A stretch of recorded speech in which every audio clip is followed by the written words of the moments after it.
Hello, hello, hello. Happy Tuesday.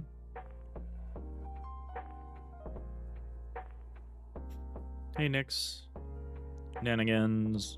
Mr. Magoo. Rhiannon subscribing with Prime for 14 months. Incredible. On a 14-month streak. Really appreciate it.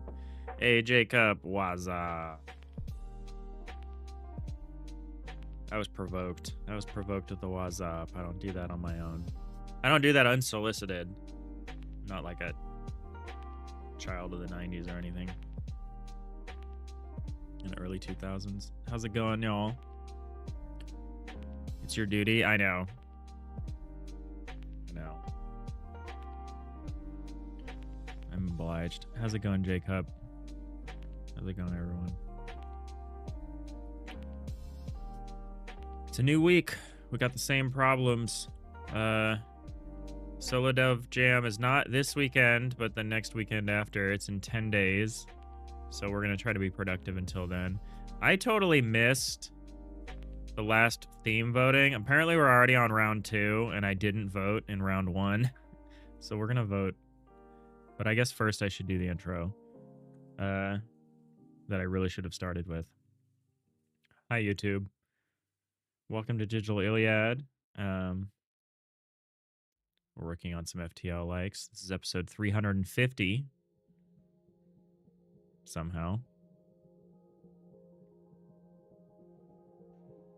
You're doing good. You're doing Jacob. You're doing good, Jacob. Your horror Sims jam game is getting close to done. Nice, nice. Yeah, you gotta hurry for the solo jam. I know. No, you never need to solo jam it. You won a solo dev jam. You can just rest on your laurels, quite literally.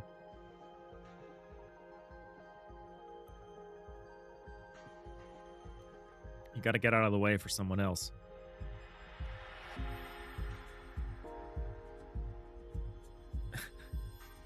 But all right, yeah, let's do this voting, because each time I think Practical removes like the bottom 10 like worst performing themes and like subs out some new ones. So I want to vote for this. It's starting soon. I missed the first round, which is fine. There should be a third round if it's timed correctly. You got a chili update next. After consuming 3 months worth of cat treats and snacks and breaking the glass bowl the snacks were in afterwards. Thankfully only after and not during. She's been going in the back. I'm sure she's been going quite frequently. Oh my god. 3 months of treats. Overflow? Yeah, that's appropriate for this context. Overflow could be fun. Sign in to vote. Oh my god. Hold on, I gotta sign in. How's the sign in work?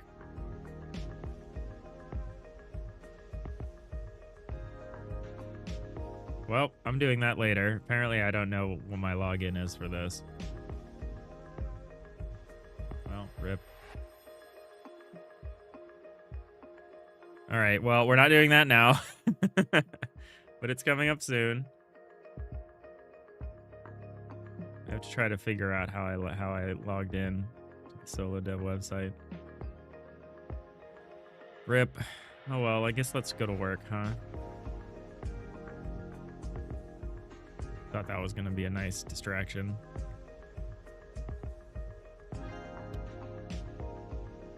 $22 minutes? What about 22 minutes? Oh, in 22 minutes. That's how long it took her to eat 3 months of cat treats. That's funny. Why don't I have this saved? Continue with itch, continue with Google, continue with Discord. Oh my god. I don't remember. I'm gonna have to go figure that out. I hate that. I hate sign-ins. I hate all of this stuff.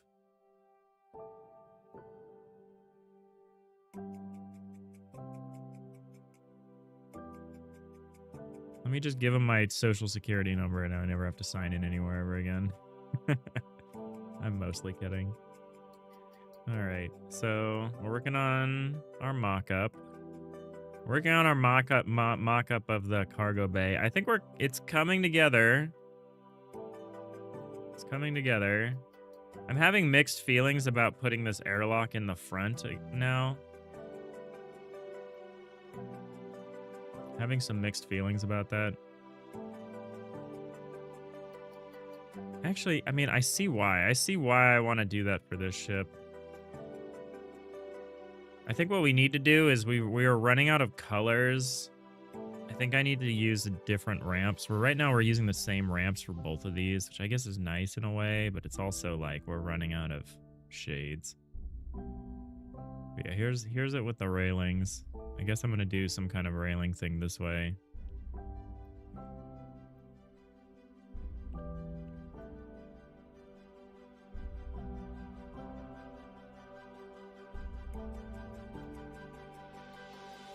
Otherwise, I'm pretty happy with this. There's some visual stuff that's a little funky. Our main issue is there's not enough detail anymore in the rest of the drawing. But yeah, I think we're gonna have an engine room in the back. I think we're gonna have the pilot's room in the front. Maybe an airlock down here. And then we're gonna have like a crow's nest sort of like character, like sleep area up here, I think. Something like that. And then that pretty much fills out the space that we want to fill out with this. Practical's a trustworthy guy. Yeah, exactly.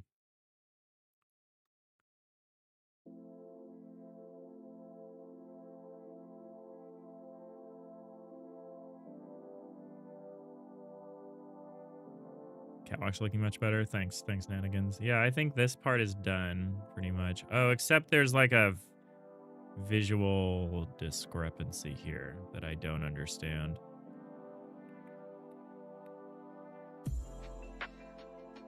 There's a height difference here that's kind of incongruent.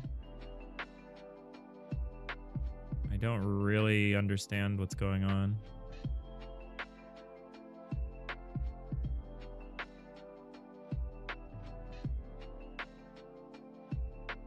I don't want to think about this, but I do need to figure it out.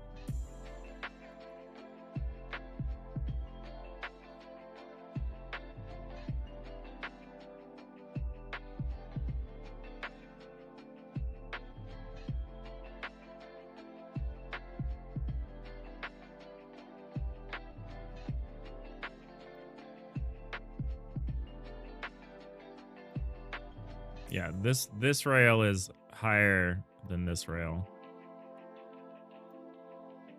It's a conundrum. I don't really care right now, though. But it is a problem.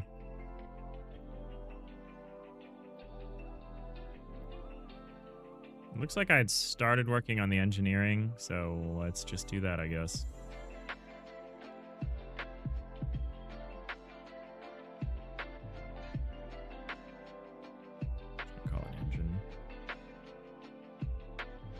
You have 3 white blocks instead of only 2. No, that's not it. It's the turn. The right angle turn here and the right angle turn here result in different things happening. And these are consistent in a way, but in another way, they're very much not. I think it has to do with the end. I think it has to do with the fact that this is on a different... This is part of this tile.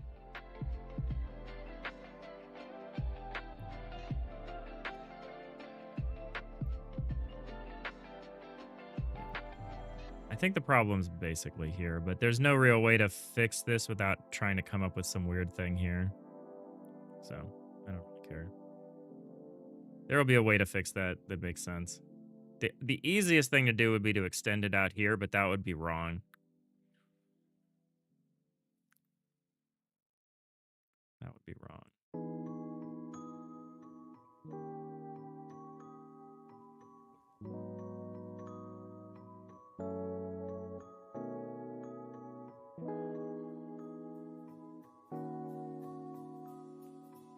Yeah, it's weird.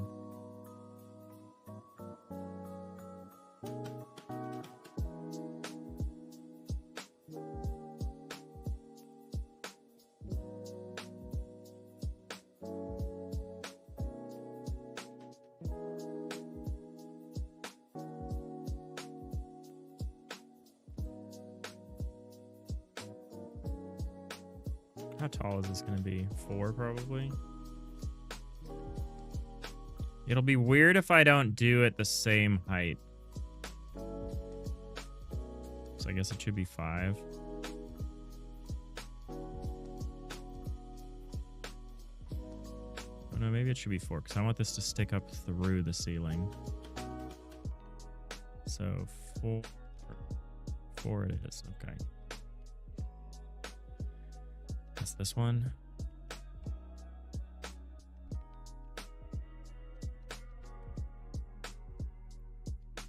What about giant vats of green goo at the bottom? So your character can fall into something. Yeah. Like a Batman style, like this is how Two-Face is made kind of situation. All right, now how do I want to do the edge here?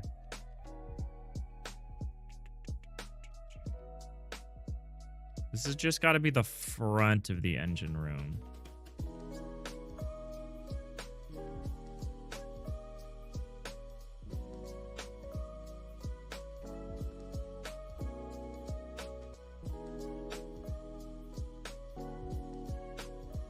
So I think it'll include this area. We're done. How's everyone doing? How was the weekend? I had a pretty good time, just kind of hanging out. Started playing a game called Star Trucker. That game is fun. It's not incredible, but it's fun. It's got a nice, it's chill. It's got a very SnowRunner vibe to it. If you like SnowRunner, it doesn't have the best reviews. It's kind of finicky. I don't know why they're advertising. Oh, is this the new? That's not the original. But it's kind of cool. There's like an interior of the ship that you got to manage. You've got like power systems, environmental systems. You got to like hitch up your truck trailer. You got to go around. You got to avoid crashing into asteroids everywhere. There's space debris everywhere too. It's been pretty zen. Kind of enjoying it. I've been playing it on like kind of just the standard difficulty. It's kind of annoying. Your ship is constantly using batteries that you cannot replenish. So you just have to keep buying new ones. Kind of weird. But it's been fun. It's been fun. I've played it quite a bit this weekend. And I'll probably play it some more. I think it's one of those things where once you get through the content, it's like there's not much else to do, but I definitely died the last time I played it, which was kind of rough. My environmental control systems failed, and by the time I figured out what my HUD was trying to tell me, I had frozen to death. Yeah, that's been fun. I think SnowRunner is obviously better in many ways, but that's more of like a Euro Truck game.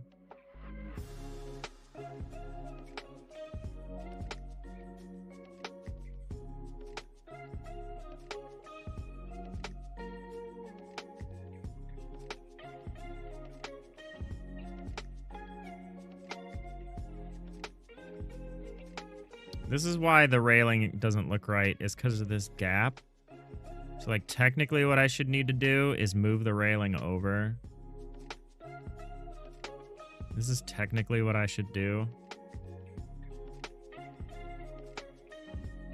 And it would be consistent, but I kind of don't like it.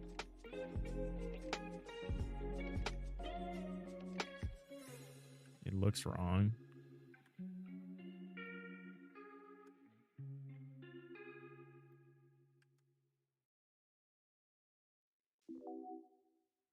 This is technically aligned, but it just looks wrong.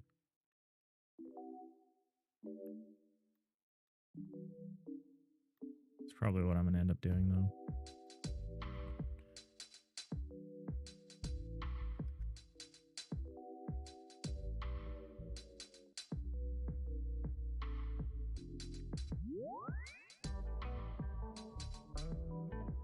What did I grab? Is this the 5 or the 4?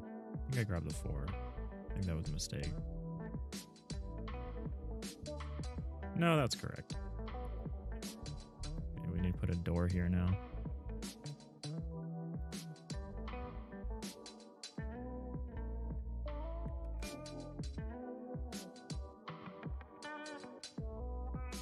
YouTube today recommended you a new creator. They're creating a space horror game. It's called something like Silent Breath or something. Looked cool. Ooh, nice. It's gonna be another railway episode. Gee, that looks fine as well. Just like the one before. Yeah, I mean, this one's at least consistent.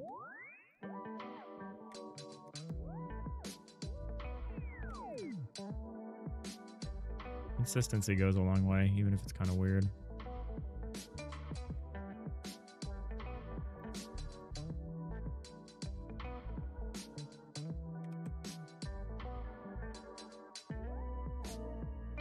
I try to get back to my regular working schedule this week. I know I started late today, so I'm not off to a great start.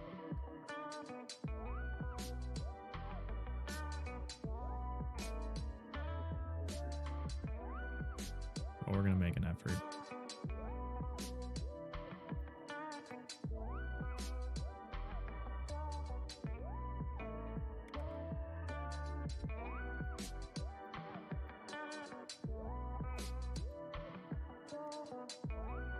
I think I'm going to use some different colors.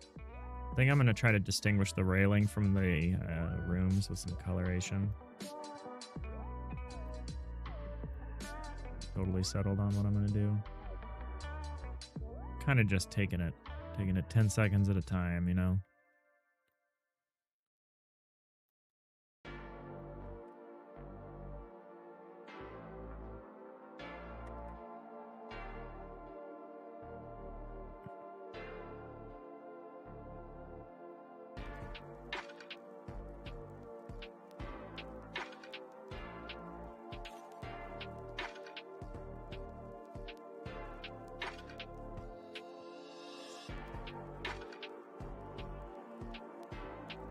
How big do I want to make this room?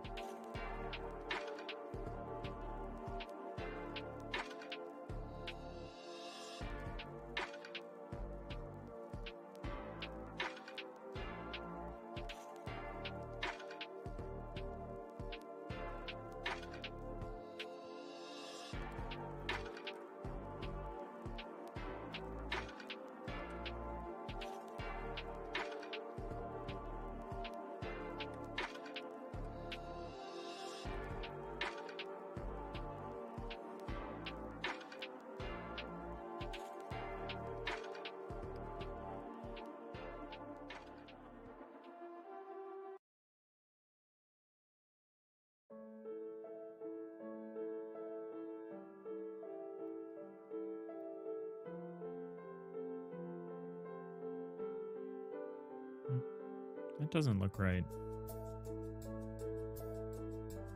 I guess it is right.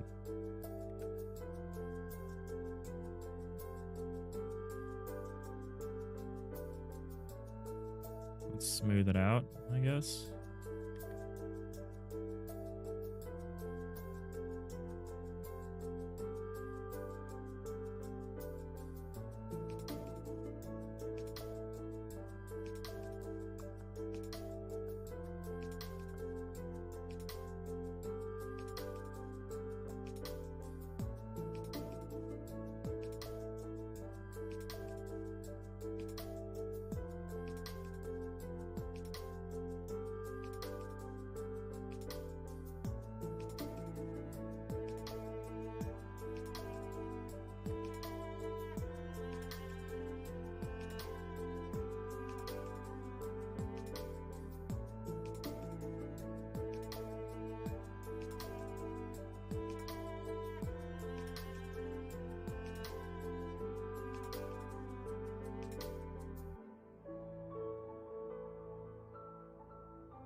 Isolated inhale, written in C sharp. Ooh, okay.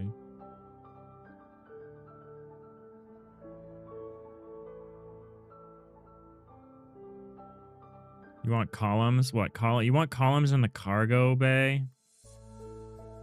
That seems unlikely. All right, let's look at this. What was this called? Isolated inhale.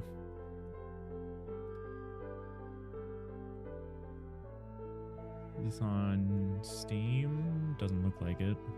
I see it on Itch. The screenshots are too small, my guy. Upload bigger screenshots, please.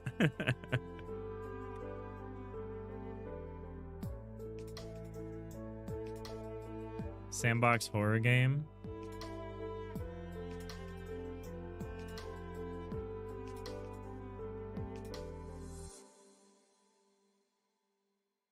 Looks kind of cool.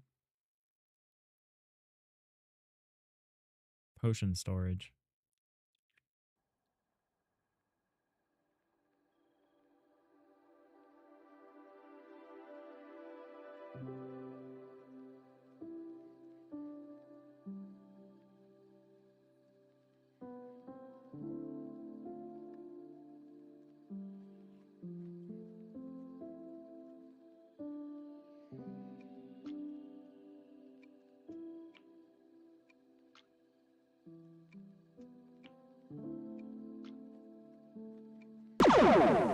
Sorry, I had to blast somebody.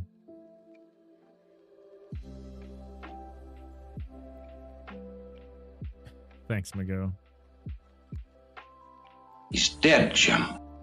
I think you left before I mentioned this last time, but like, Lever Johnny, you ended up getting that stuck in my head. Monster. Maybe not the longest John's. I listened to the Stan Rogers version when we were talking about it the other day.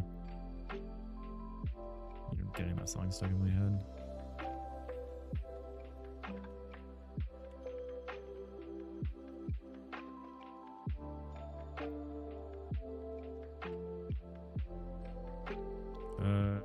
No, that's correct.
I still got my coffee. I had a late breakfast. I had a meeting that went really long. I had breakfast before it, so I made my breakfast just before the stream, and I've still got a nice full tumbler of coffee. I gotta remember it.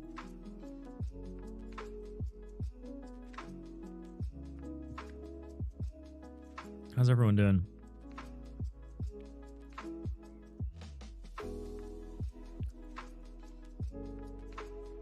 I feel like I've been on the edge of burnout for a while. Not just for games, nothing about this game particularly. Like, I love working on my games.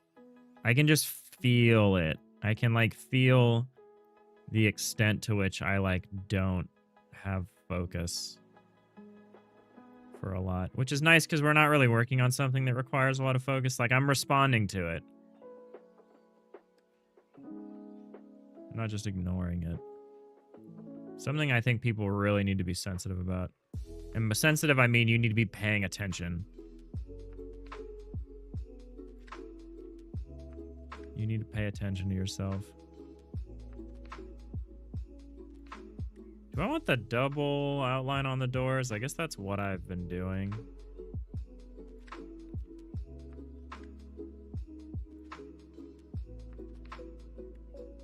Like this one, that would be correct.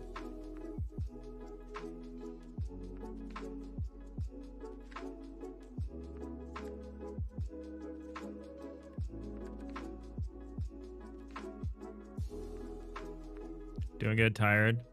You hear me about being on the edge of burnout. Yeah, no. I will never not just do whatever to make sure I'm all right. I will cancel streams. I will do whatever. I know better.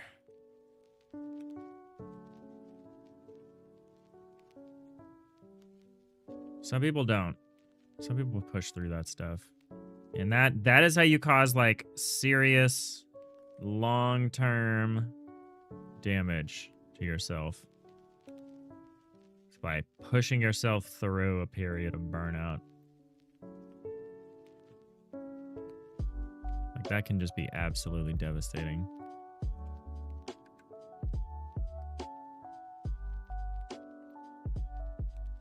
In the long run, it can only be bad. All right, so this is okay. We've got the door offset, so you don't miss it, even though there's a bit of a cutaway issue here. I have to decide how I feel about these. I like kind of having the staggered cutoff, so you kind of miss a bit of the corner. It's part of like the hedgerow thing, but it also might just be strictly bad. I don't know. I think it's okay. I prefer it to the alternative right now.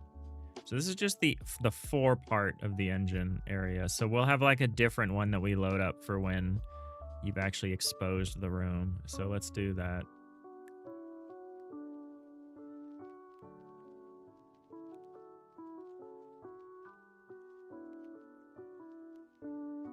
In fact, let's like support the rest of this maybe.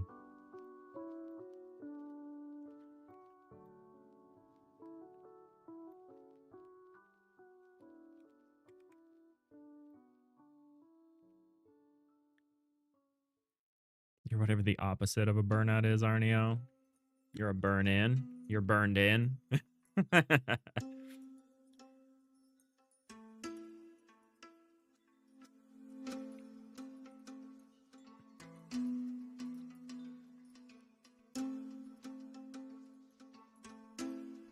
You're a fan of catwalks, Magoo. I get it.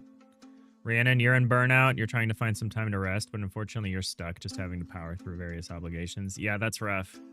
And that's usually how it gets you. It's not like people don't usually choose to be burnt out, you know? The problem is when you're doing stuff on the side, you are choosing to be burnt out. And that's the problem. That's why you gotta be careful. But yeah, work is also regular work is quite busy. Oh, I did this wrong. Gotta be like this.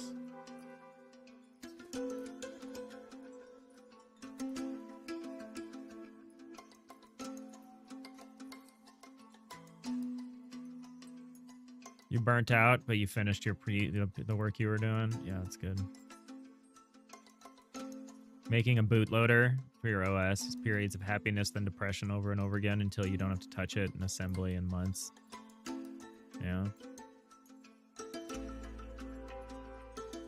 I don't know what you guys are talking about over there. I mean, well, I don't make bootloaders, but you know what I mean.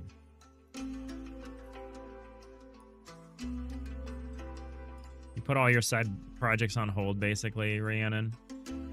You're working on your shader stuff maybe 2 hours in the last 3 weeks. Yeah, that's the danger. That's the danger.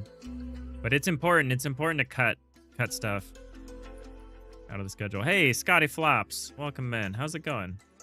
Happy Tuesday. Nanigans, you know better. You don't always listen. Yeah, that is true. That is how they get you.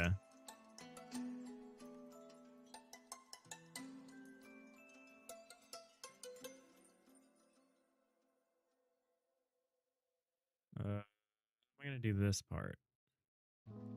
Guess I don't worry about that quite yet.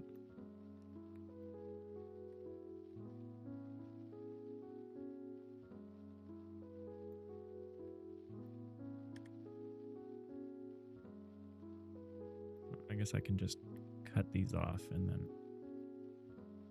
use color replace.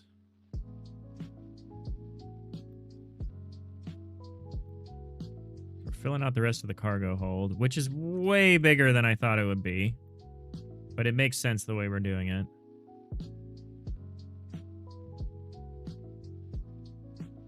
Wonder if there's anything we can do with all of this space. Like maybe you can get bigger racks or something.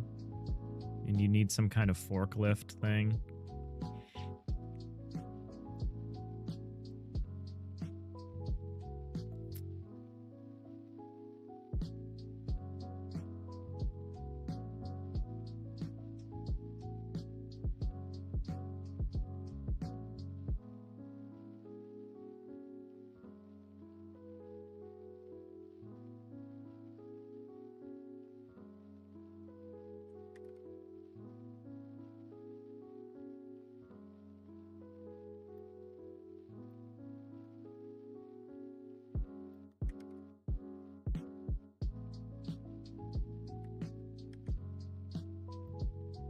Nanigans, you like the corner. It gives a more defined silhouette. You just need to be mindful of what may be clipped. Yeah, we'll have like, the outlines will like go through too. We'll have the outlines. Well, we'll figure something out. We'll figure out a way of like having the outlines get rendered at like the top level or something so you can like see the silhouette of stuff that's getting clipped away. We'll do something for that.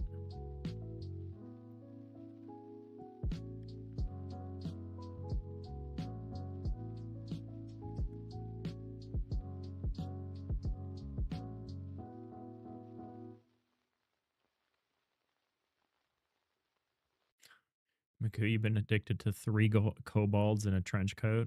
Sounds fun. Sounds very D&D. Nyx.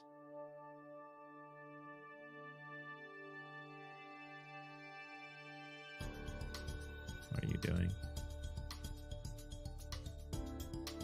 Yeah, you're rambling right now. I'm like reading through and trying to be like, what are we talking about? All right, good luck. Ship's looking cool. Yeah, well, we're building it. We're building it out. We're adding more stuff. The trick is to do it in a way that actually makes sense. Because what we have to do is we have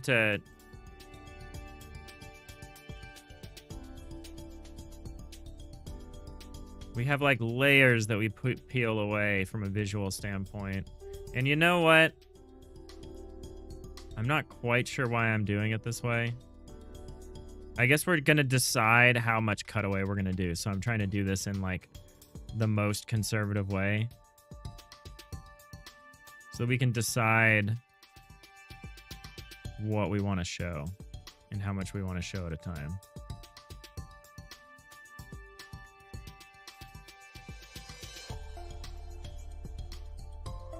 Oh boy.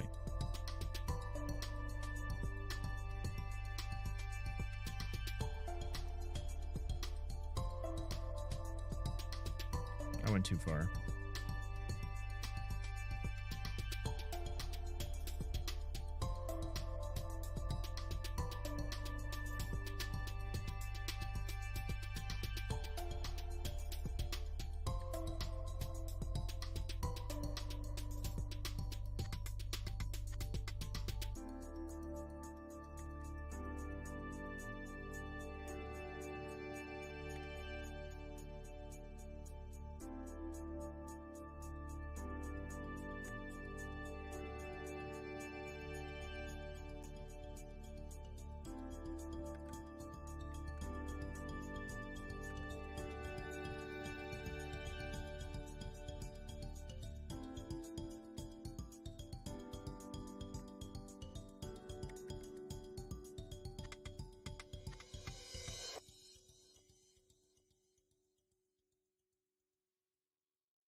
So this way I can like peel sections away and replace it if I want to be like, well, let's show the engine room.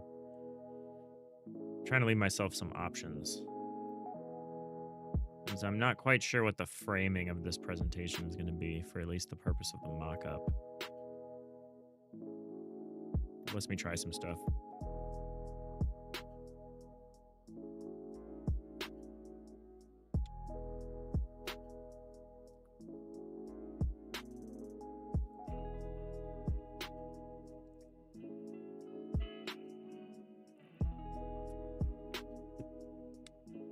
See ya, Magoo. Take it easy.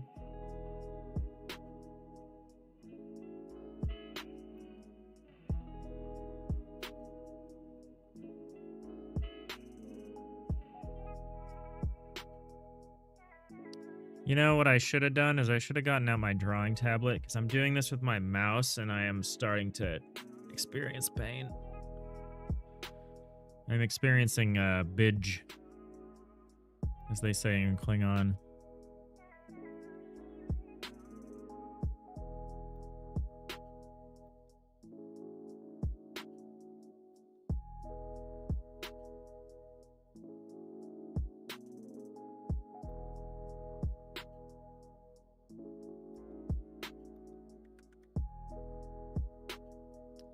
This color is not the right color to be using for this.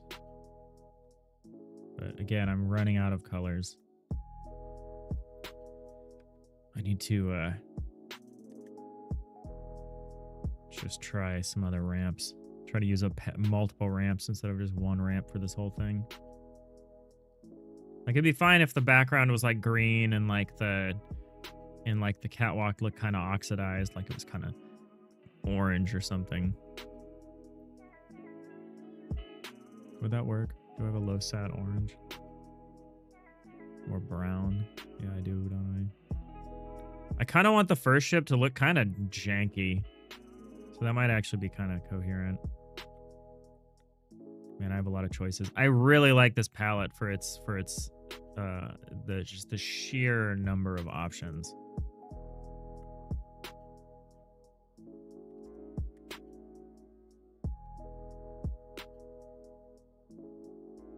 If I made the whole ship in this kind of vein.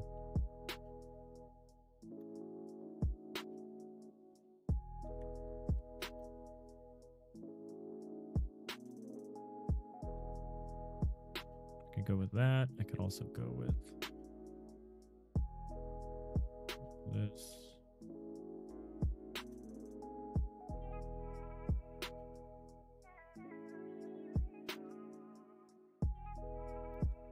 I think this is a little too rich. Yeah, that's too rich. This one's kind of nice, though.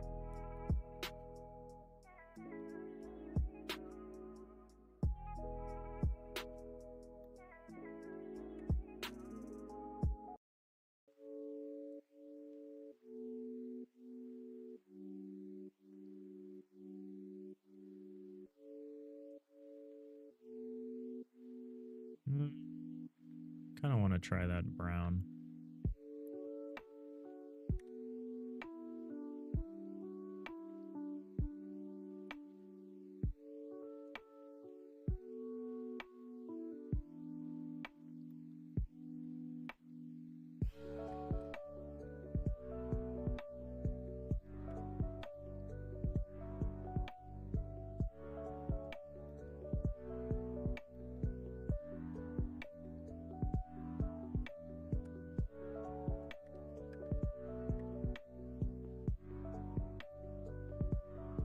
I'm gonna go back to that green.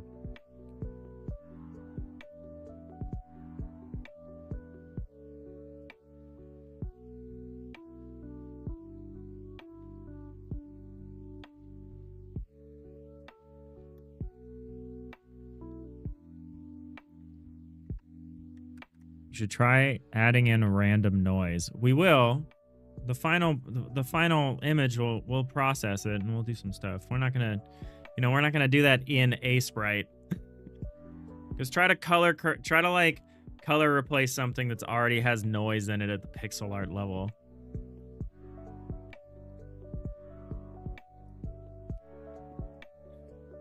We'll do that with post-processing.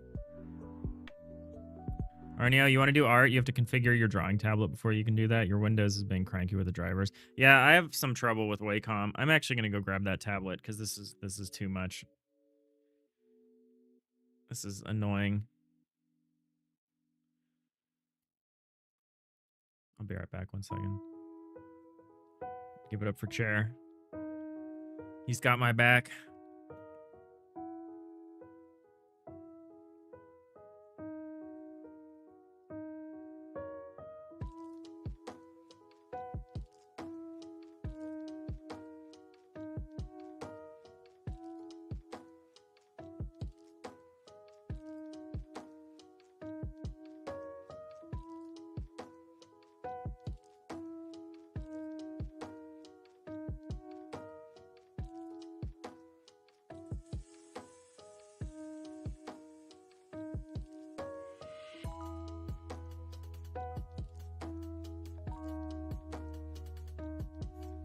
Hey.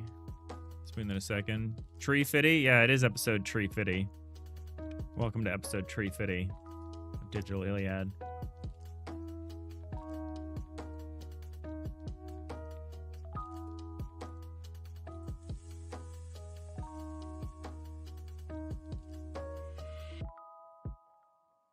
Kind of rusted, which is cool. Yeah, I'm thinking about saving the rusted.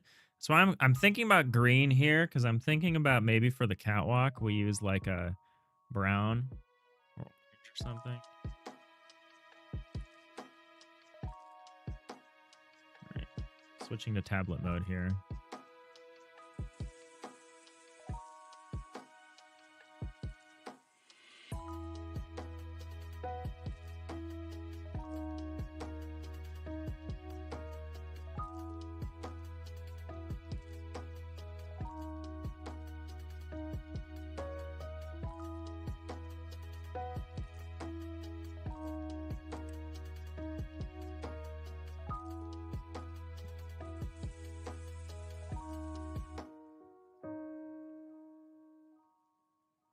This looks too saturated. Is there a less saturated one? Maybe not. Oh, maybe this one.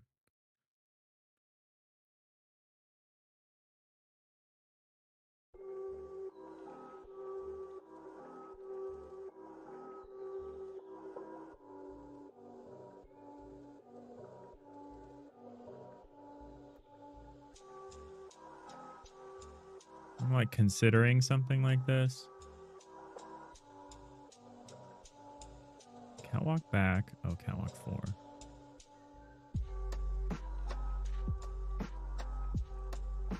Which one's my alt key? Okay, it's not that one. I think I put the alt key on here. Maybe I did. No, that's H. It looks like I didn't.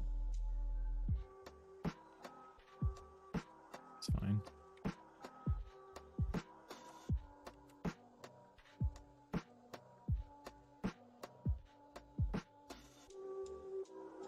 Oh boy.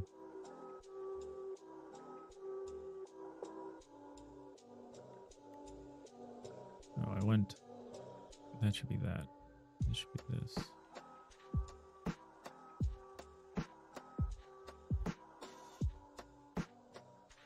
Thinking of something like this. Something like this. Just play with the palette a little more. I'm not married to this exact one, but you know.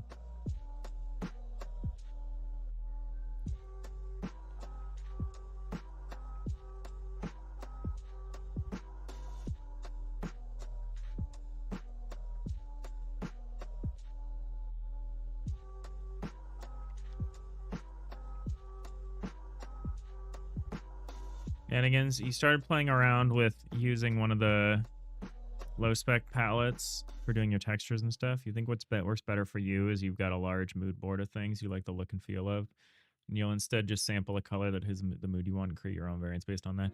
I think for what you're doing, I think that's great. I think that's fine. Like, I never worry about color palettes very much when I'm doing 3D, just because there's usually so much affecting that.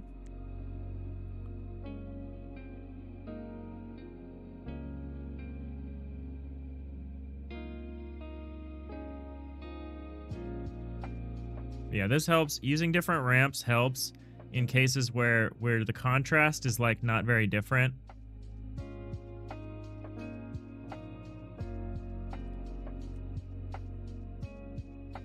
You can use the different color to like do a little bit. I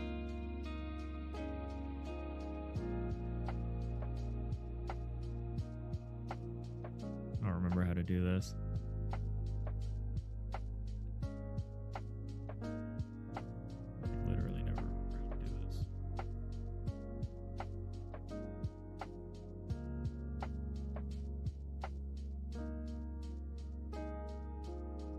Why is this in the back? Oh, I see. Right.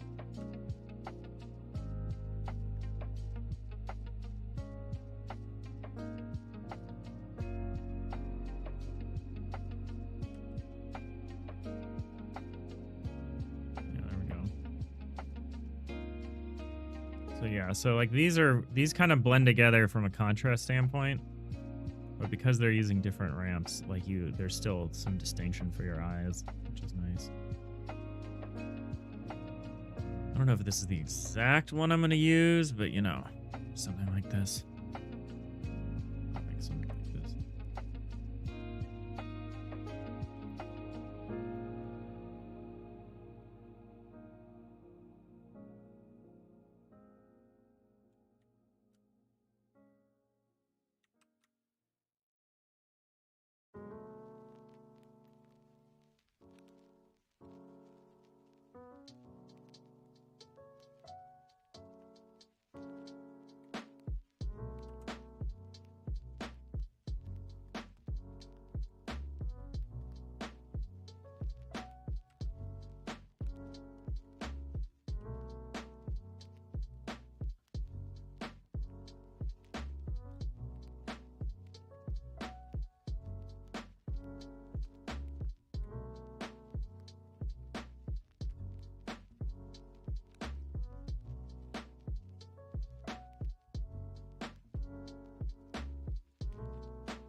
This one kind of disappears a little too much, maybe. Yeah, something like this. We'll figure it out. We'll figure out exactly what we want.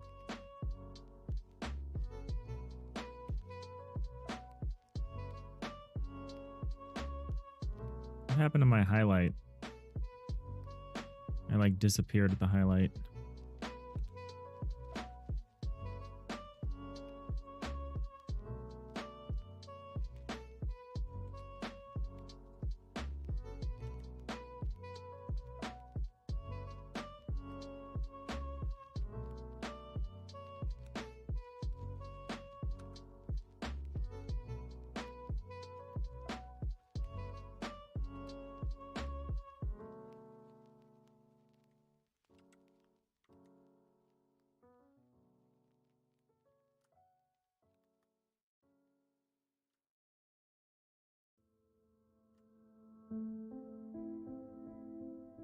Probably use a slightly different color for this now.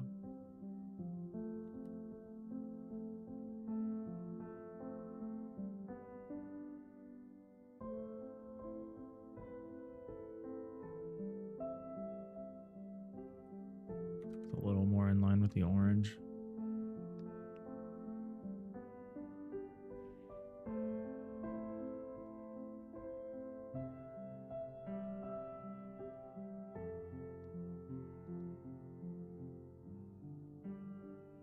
Hey, Sapphire. Rhiannon.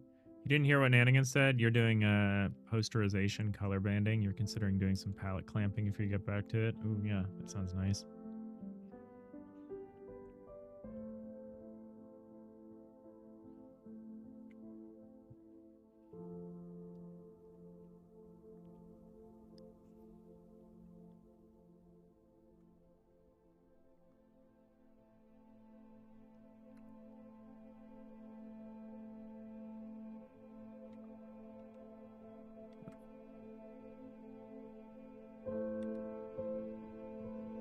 Okay, so there's like, this is like the front of the engine room door. What we're trying to set up here would be...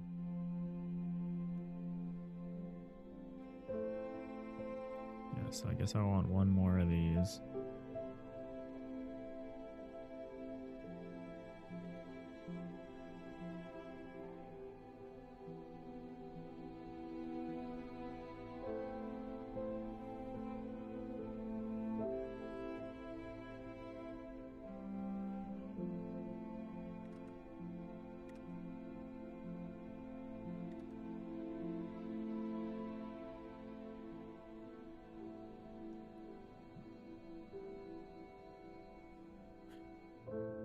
I need to set up my... I don't really use my Stream Deck for much, but I feel like I really need to set it up for some commands, some A-Sprite commands, because I have some on my tablet, built into my tablet, but not enough. Not enough.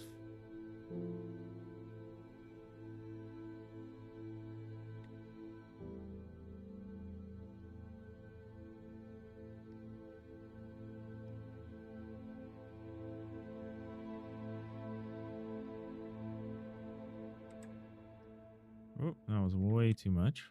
Where's this connected? Oh. Okay, we actually want to keep that one.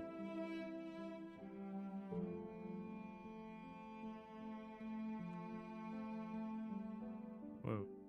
What? Oh.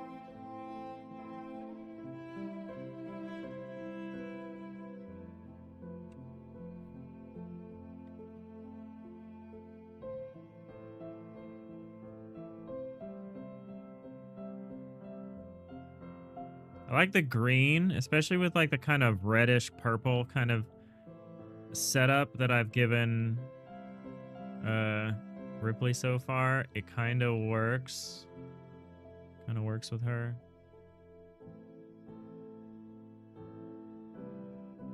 Oh, she's behind that.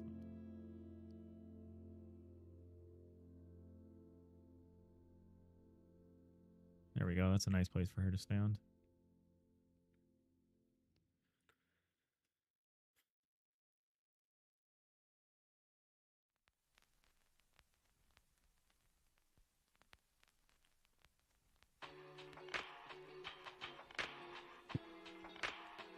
Oh, you've summoned a Diginanigans.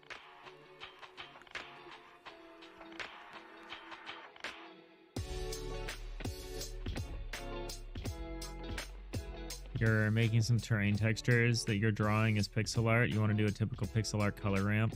You've got a base color and then 2 shades lighter and darker. You're not using any particular palette, but just rather sampling screenshots from other games and building it as you go. I think that's fine.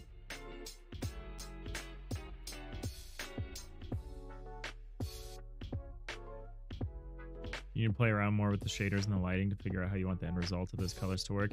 Yeah, and that's why I don't worry about it very much for 3D. Because 3D usually gets affected so much by lighting and shaders and stuff. Like in pixel art, it's like usually what you paint can often be just the final thing that you see on the screen. So there's a lot more concern about what that means, like what that looks like. I don't love the lack of the black outline here, but I understand why it's not here. It's kind of confusing though. Alright, so here's something. Here's the cutaway for the cargo hold. Oh, just gotta finish this last piece.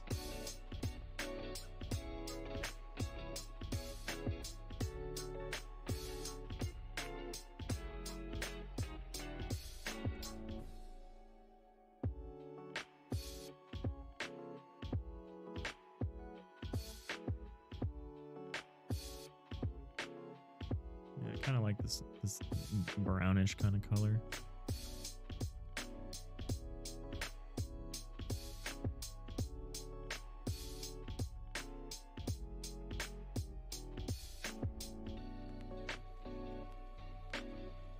Also consider like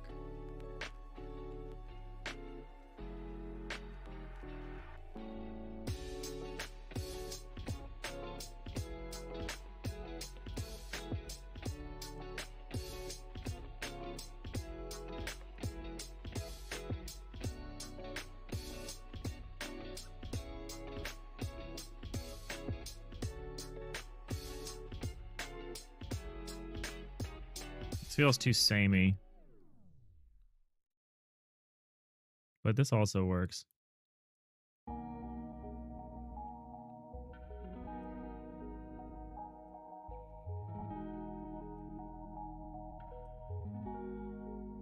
Oh yes, the sleeping pills. I'm gonna have to do some lighting stuff.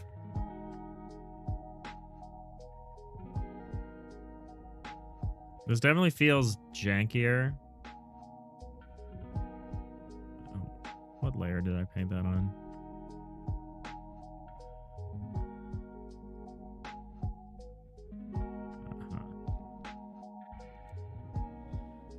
All right, we're heading into ads. Hold on to your ads, people.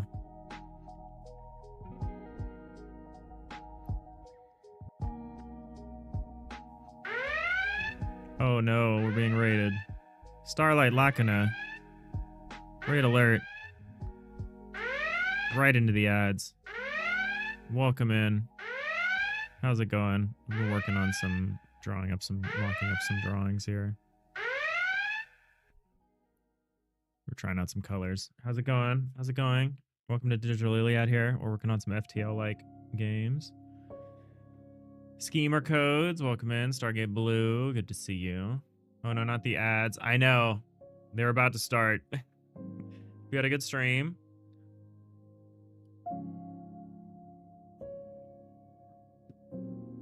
We're mocking up like a starter ship.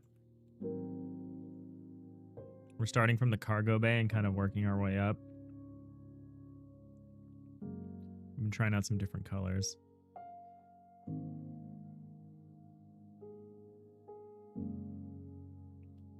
I think I kind of like this brownish look. I think I want to save this nice steel look for like a better ship. I think your starter ship should look kind of busted, and I liked the green for the juxtaposition. But, you know, it's probably better if we go with this.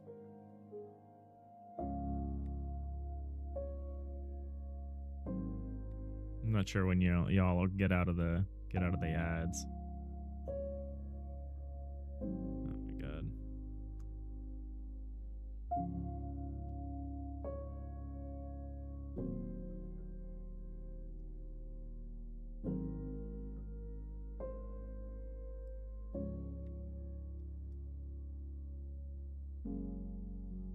That's not what I wanted to do.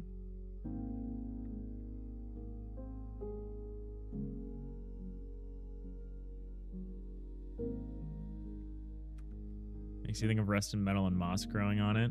Oh, the green one? Yeah, I mean, it could be fun to put some green accents here.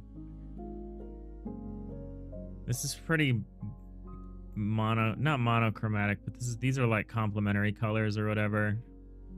More than they are anything else. Not complementary. They're what's the word?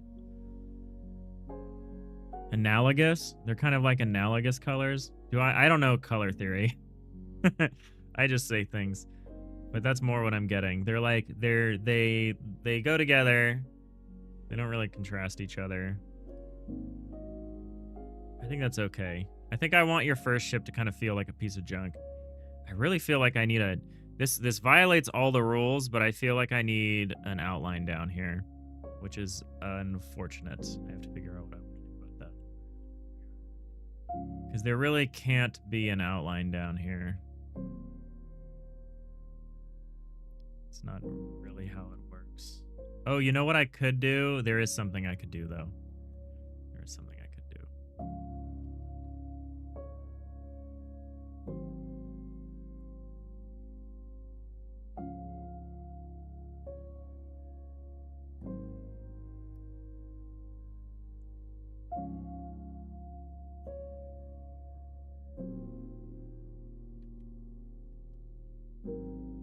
Looks cool. Thank you, Beetle U. Yeah, this is like, we're trying to make a small cargo bay that fits like, or a small ship that kind of generally fits onto like a small section, like half of the screen. We've kind of started with a big empty cargo bulbous center. We're going to probably add an engineering room at the back. We'll probably add the piloting room at the front. Probably add an airlock underneath. And then I have this ladder to nowhere. There's probably going to be like a crew living quarters up here. And along with some kind of crow's nest, like maybe like glass bulb kind of thing. I watched Dark Star recently, and they had a little lookout like that, and I kind of liked it. Kind of want to do something similar.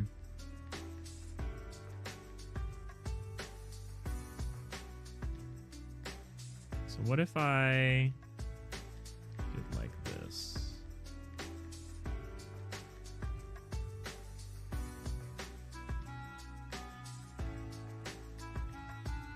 So I can't have the like actual outline, but I could have something like this.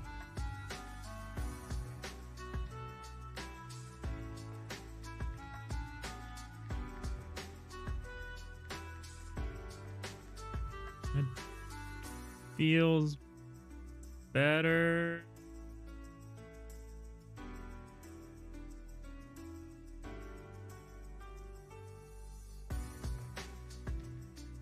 Not super great, but better.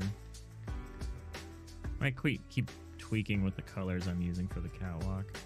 But how was the stream? I think you're back from ads. If you got a raid and run, no worries. I appreciate the raid. I appreciate the raiders hanging out.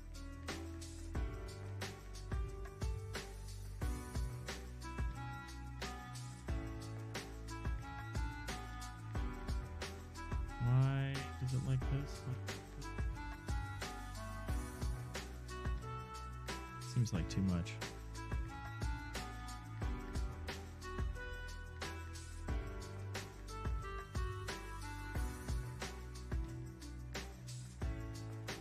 This flips here. I don't totally understand it.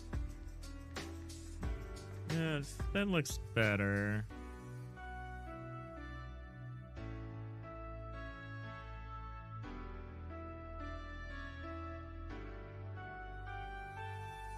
Problem is, this is incongruous with what we've got going on here.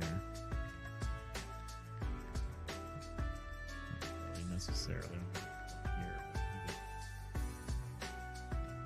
That might help actually distinguish it from the background.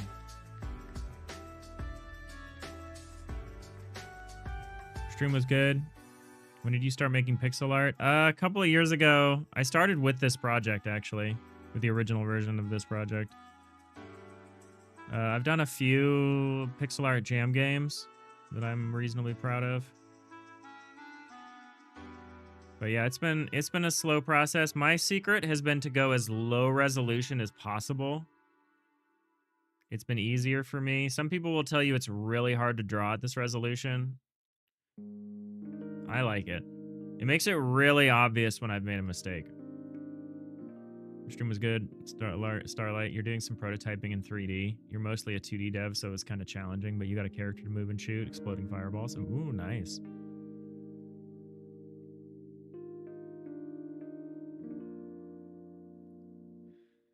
Yeah, 3D is tough. I don't usually do 3D if I'm responsible for like the assets. But we're going to be doing the solo dev jam number 11 in about 10 days.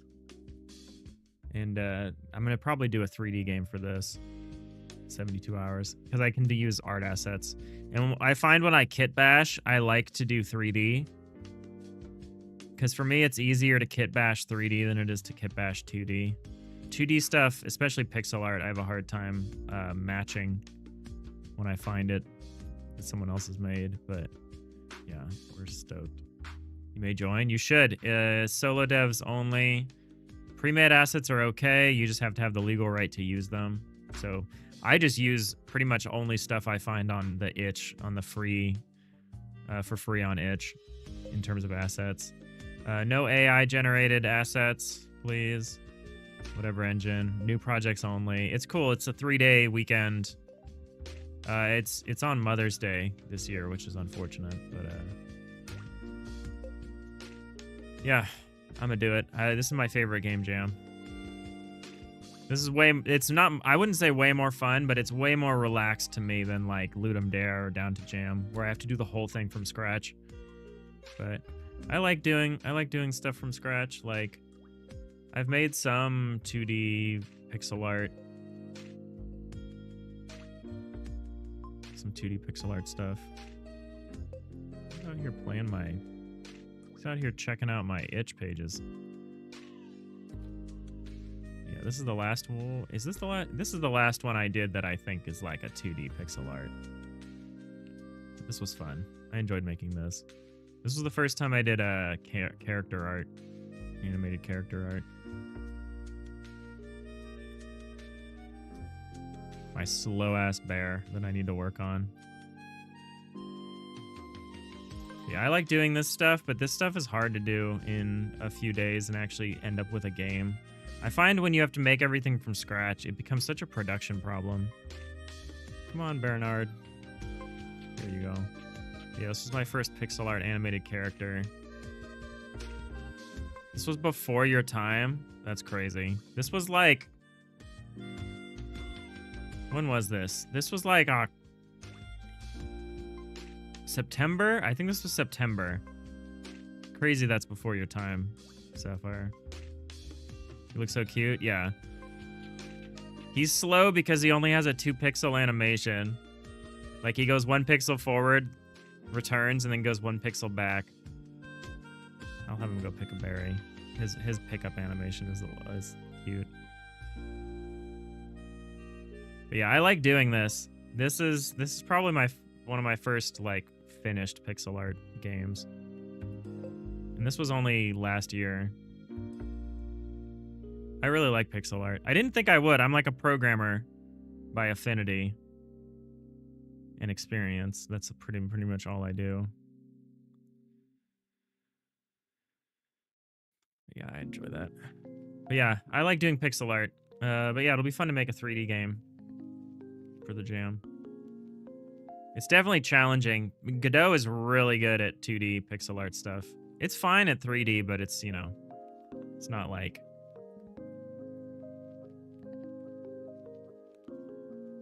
It's not perfect the way its 2D stuff is.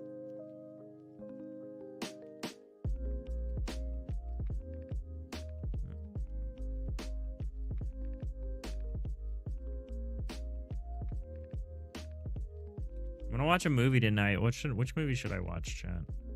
I got a few Blu-rays last time I was at the bookstore. I know it's a bookstore, but like I like buying Blu-rays from them. I picked up a few things. I picked up Aliens, the Ultimate Collection for Aliens. There's 2 different versions. There's the theatrical cut and like some kind of director's cut. I can watch Aliens tonight with some pizza. I got some pizza I'm gonna heat up. Or I also got Sunset Boulevard. You hear slap bass when you see what the Bernard animation? What, like he deserves like a Seinfeld like slap bass? You want to say you started watching October or November? Yeah, that seems about right. Because I do 10 episodes about every 2 weeks, and you were about 100 episodes in. So you're about 20 something weeks in, probably a little more. That's a little less than half the year.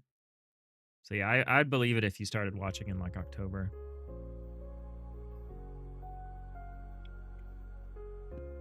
Crazy how time flies. All right, I like this a little better. I've kind of undergirded the girder a little bit.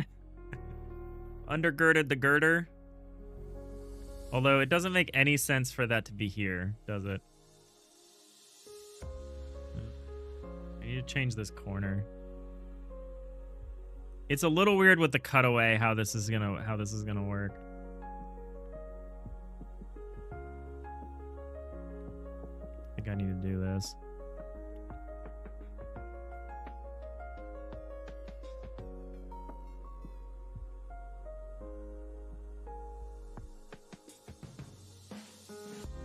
Forgot the shout out.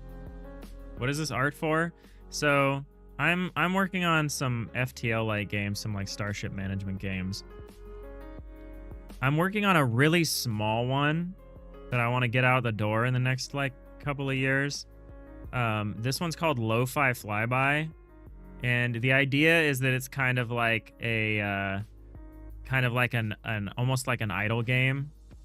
Like it's about this character, like a pilot character and like their animal companion, and it's like you start out on like, you know, a little dinky little cargo ship, and it's kind of just about picking up cargo, taking it somewhere.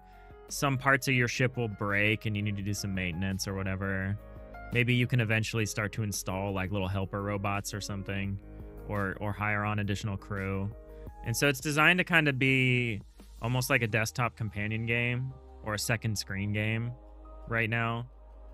And it's just so I can like get something working that doesn't rely on all of the systems. So like try to make like a spaceship little management game that only depends on like a third of the systems that I have in mind for like the full game, and try to get something little out like that. That's the idea. What just happened? Scrolling the paintbrush tool. You're not supposed to do this kind of 3-band color thing in a row. Like what I'm doing here, but, you know, no one's gonna stop me.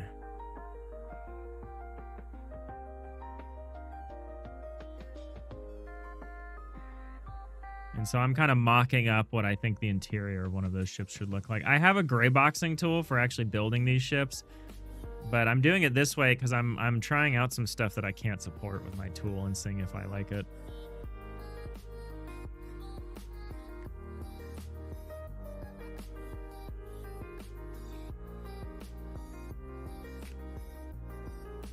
Cool, thank you.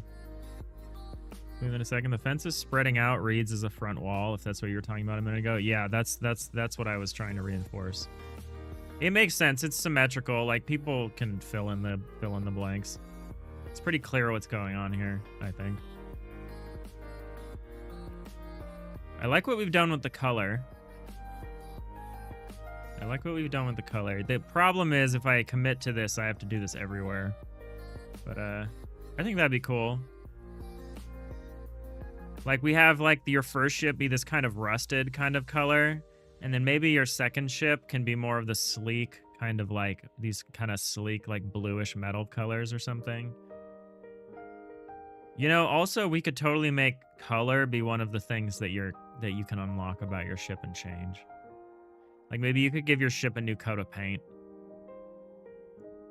as, like, an unlock if you don't like your rust bucket color.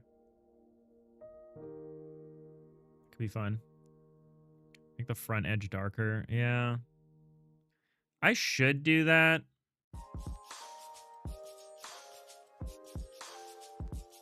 Is what I should do. Like, I should take this and double down here.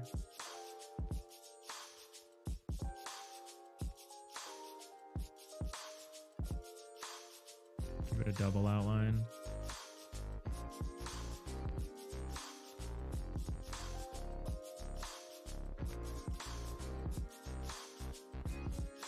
That's too thick, though. That looks kind of weird. Maybe it's fine.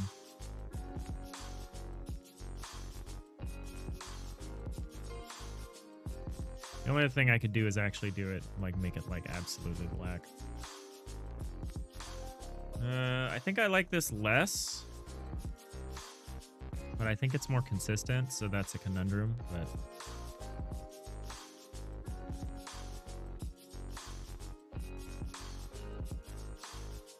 I think I liked it the way it was better. And we just won't worry about it.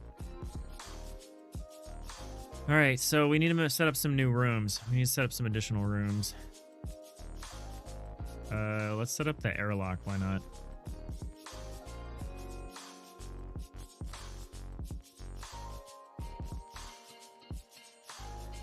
The brown feels more like Firefly-like. Yeah, that is kind of what we're going for, a little more. For sure.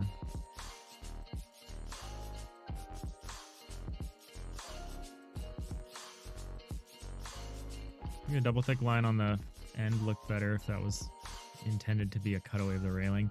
Yeah, so it's not a cutaway of the railing. It's this railing is up against this ledge. So, like, technically, if you can see this edge, there wouldn't be any light here, so it would be, like, really dark. But I don't... So it would be more consistent to darken it, but I don't like that as much, so we're not going to do it.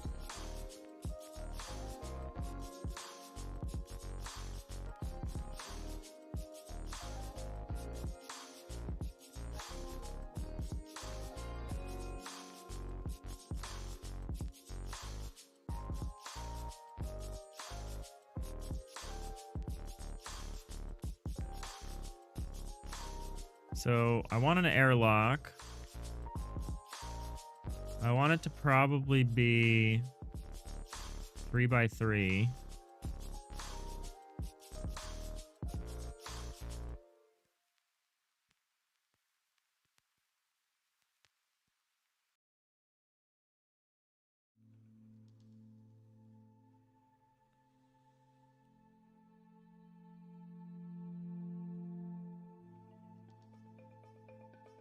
Four blocks tall.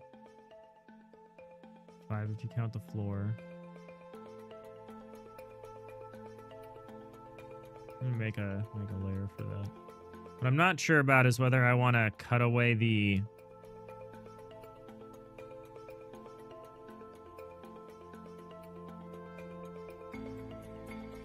Airlock by default.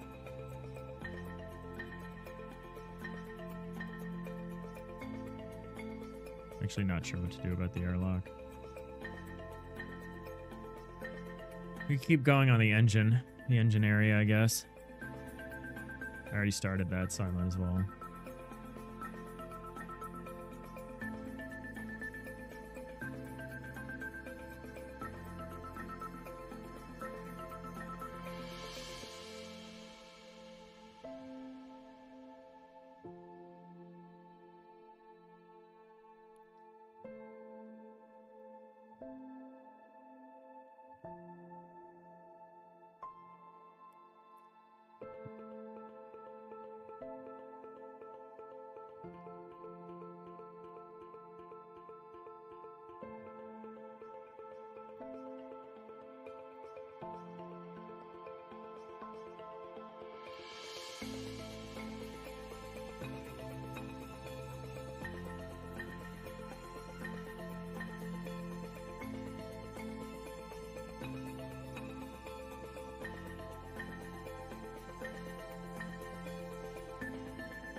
Getting so confused. Okay, there we go.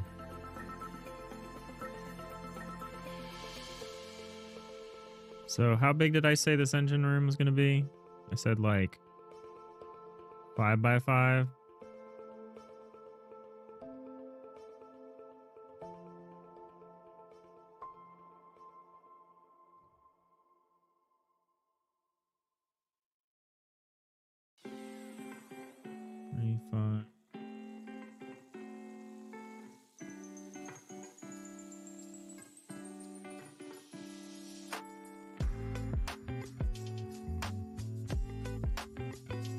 They need some kind of really cool like engine design. Probably a very Firefly-like engine. Could even put like a hammock, you know? Could even put like a hammock or something. Oh, you know what was a mistake? Doing it like this. But I have to measure it, so whatever.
Five by 5 is pretty big. We're gonna include some cool engine stuff in here then.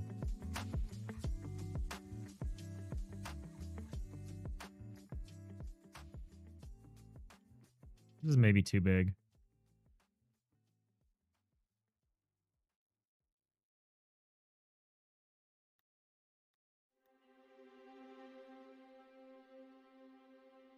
Yeah, we'll expose a lot of cool mechanical stuff. That's what we'll do.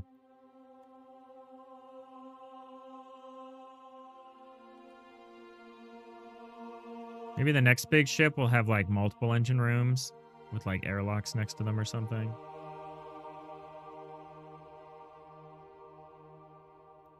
Something like this. You know what I'm really not looking forward to, but what I'm kind of looking forward to it, but what I'm kind of nervous about is actually drawing the exterior of the ship. Like, it's one thing to block out these interiors. Totally different thing to actually draw the inside.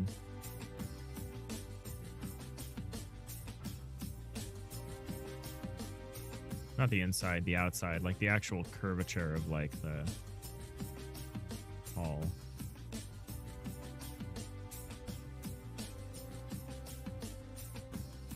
very interesting. Luckily, we just need the one. We just need the one ship for now.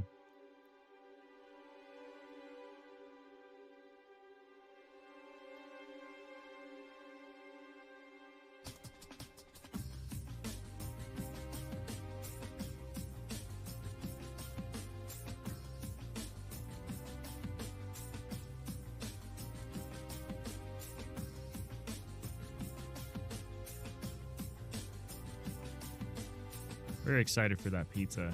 Oh, did we I was talking about movies. No, I think I lost my train of thought. Or my curder. That was pretty good, Jacob. Sorry I missed that.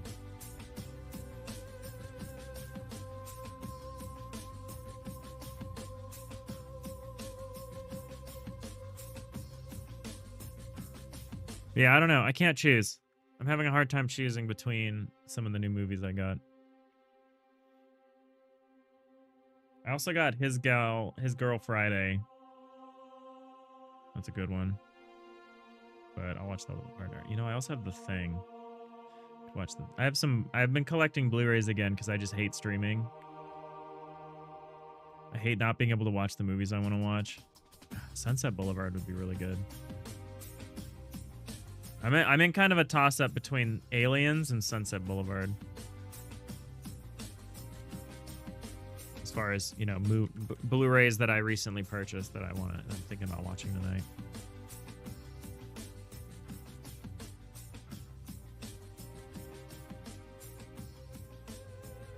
All right. 5x5. Oh, you know what I did? I did this totally wrong. But you know what? It's okay because you won't be able to tell the fix that I have in mind for this.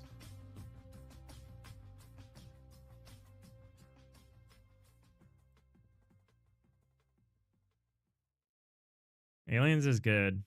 I've seen it kind of recently, and by kind of recently, I mean like over a year ago.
I need to actually put this in front of the cargo, which is upsetting.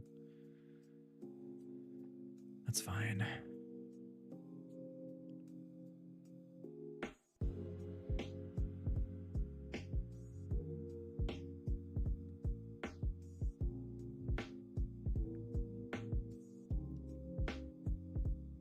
Sunset Boulevard is some older film? Yeah, it is. And against Twitch streamer collects Blu-rays because he hates streaming.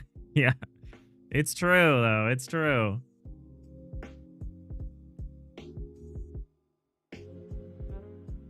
It's true. It's true. It's true.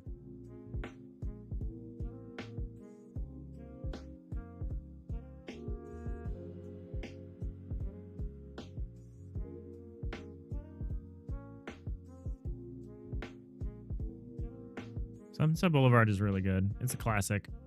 One of those classics.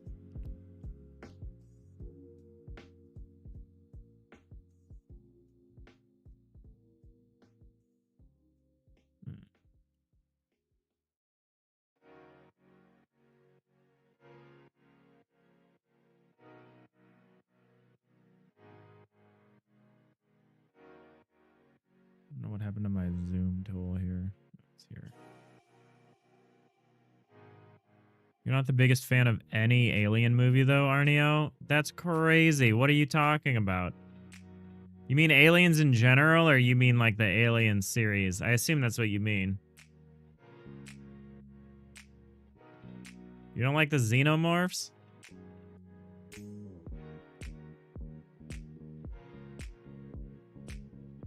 This is crazy stuff you're telling me here.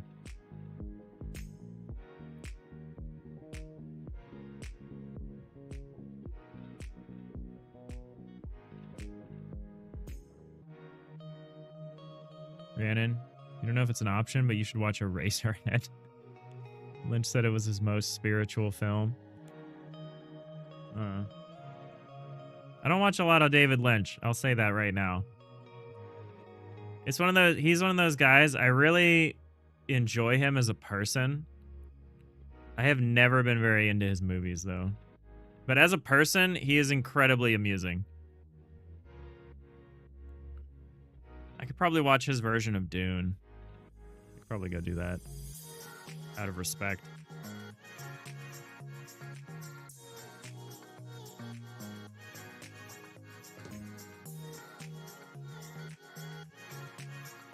I did a non-continuous color replacement. Oh, that's fine. I just need to stop.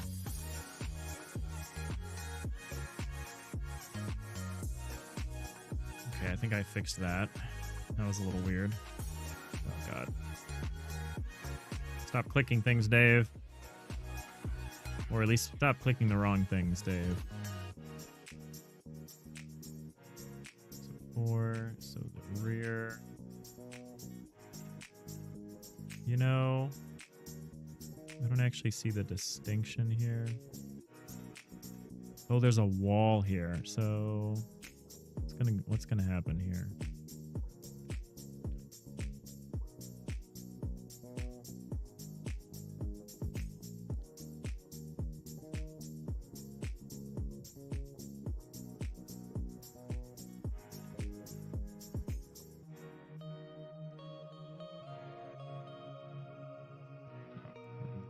Wrong layer, Dave.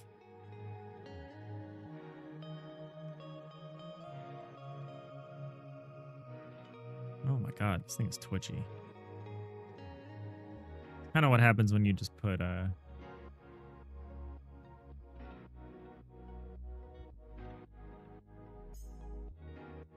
was too much.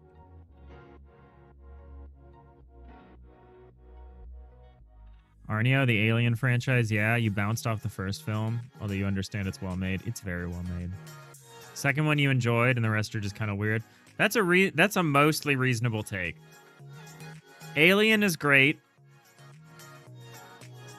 and Aliens is great.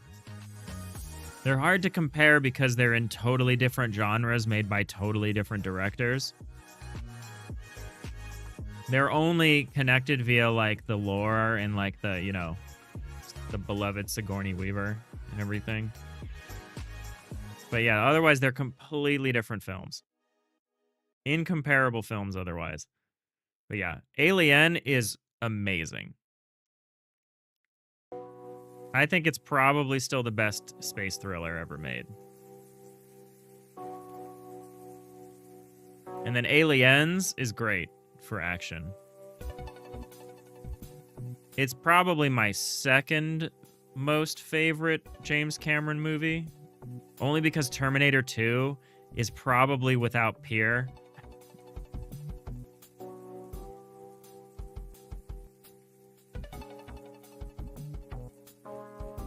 Terminator 2 has no peers, but Aliens is really good. I prefer the first film. I prefer Alien to Aliens, for sure. If it seems like I'm avoiding work by talking about these films, you are correct.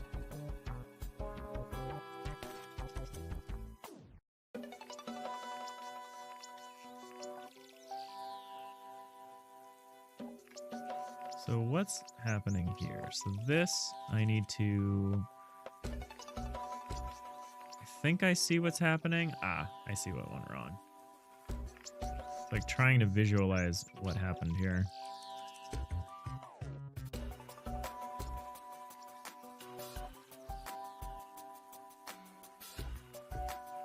Prometheus is one of those rare films that genuinely made you angry while watching it, and you're not quite sure why.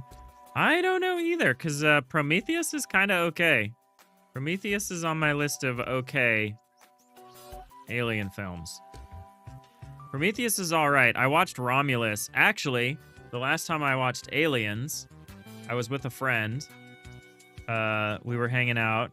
We watched Aliens, and then we were like, fuck it, let's watch Romulus. Romulus had just come out.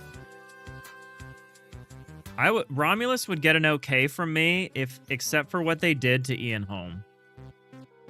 What they do to Ian Holm and Romulus in terms of, like, recreating, you know, the absolutely beloved and very much deceased Ian Holm.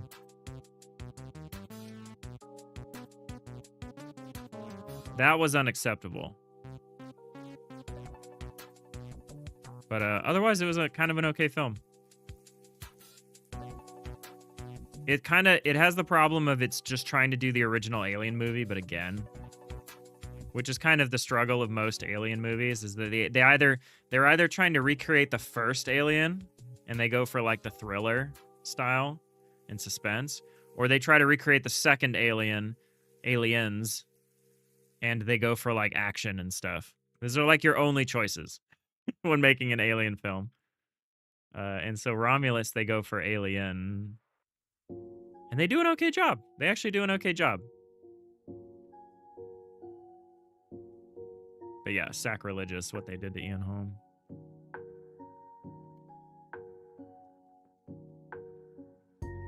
It'd be one thing if it had been some kind of no-name character actor. Like, it would not have been better, or it wouldn't have been okay, but it would have been better. It was like worse than like Peter Cushing in like Rogue One or Carrie Fisher. In my opinion. Spoilers for Rogue One.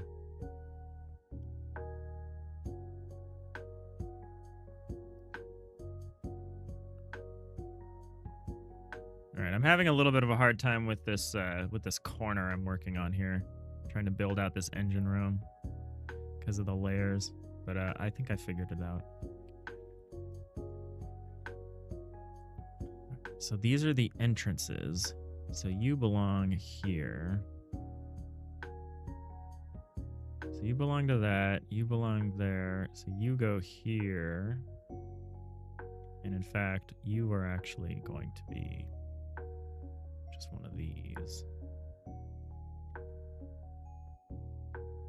And in fact, I actually have to erase more of this.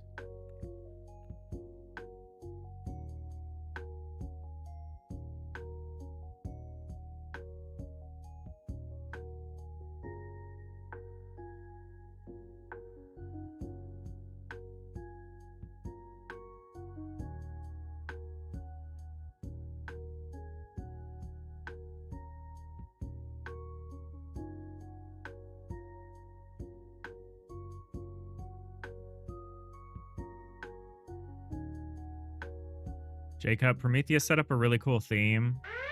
It's not great on everything else. Did like the movie after. Oh yeah, I haven't seen that one. Maybe I should go see that. People tell me good things about the TV show too. Hide the code. Raid alert. Fody. Oh my god, it's been so long. How are you doing, Fody? Two nerdy nerds. Rhiannon, we need a good alien workplace comedy. That would be good. That would be good. I was talking to someone who was talking about they were talking about the end of Spaceballs, and they did not realize that that is John Hurt at the end of the Spaceballs film. He was like, "Not again," and it is. It's incredible because he's the guy from the original film. How's it going, nerds? How was the stream? Yeah, we're Digital Iliad. We are working on some FTL-like games right now. We're mocking up some assets for a idle game that we're calling Lo-Fi Flyby. That's kind of about a character, her pet, and it's kind of set up like a Ropika's Idle Island, like a kind of idle cargo kind of chill time, one of those second screen kind of games. Excuse me, or like a desktop companion or something. And yeah, we're mocking up a cargo bay. I'm trying to build the engine room that is gonna appear behind it in case we want to include that in the cutaway. Oh, I can't. There we go. But yeah, here's Ripley. Their cat, and we're kind of just mocking this stuff up. We've got some catwalks that lead to nowhere at the moment, so we're filling that in. It's going good over there. Yeah. Tiny pixel cat. I know. It is a tiny pixel cat. Kodacula. You'll park your orb here to ponder. Oh, appreciate that. Nothing like a nice pondering of the orb. That's what we try to encourage here. I hope you had a good stream. You're getting further along, huh? It's gonna be time soon for Dr. J. Ferret to retake the living, right? To reclaim the living. Forgot what you said. I think you said like October or something. Does that look more correct? That looks weird either way. Looks more correct, maybe. Maybe not. Maybe this doesn't make sense here.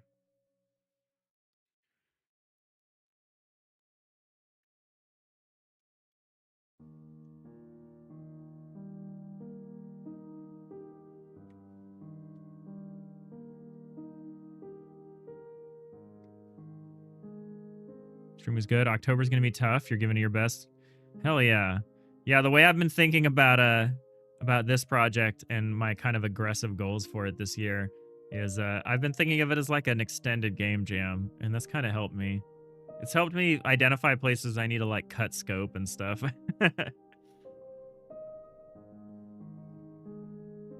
You just give yourself a deadline and you're like, all right, we're jamming it out. Excited to see this take shape. Me too. Yeah, we're working on the assets that we're going to need for a Steam page. I'm going to start capturing those wish lists. What something got me the other day. I was watching Randy. I don't know how many people are familiar with Randy, the YouTube and game developer. They're putting out a game, and they're huge. They have like hundreds of thousands of subscribers on YouTube.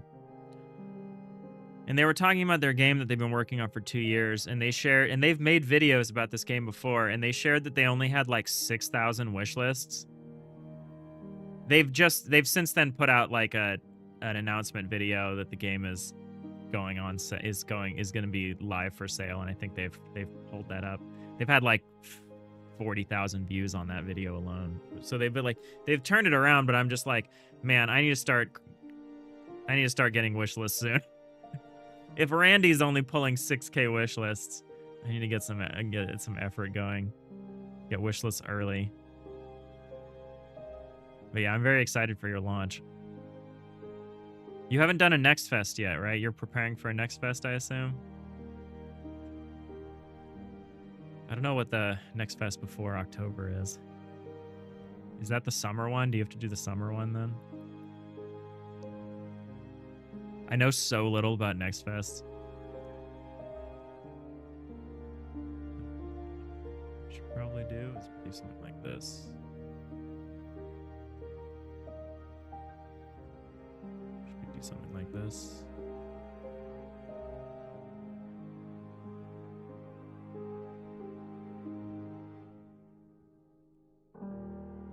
Some kind of shadowy kind of thing.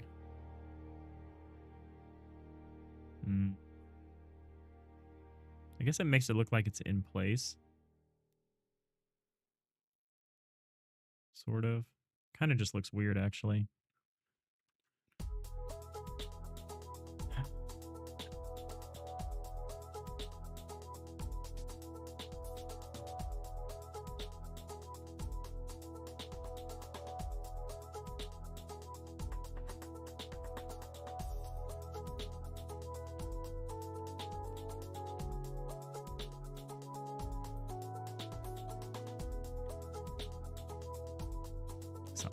Do something make it feel like it is connected to the ground a little better. All right. this.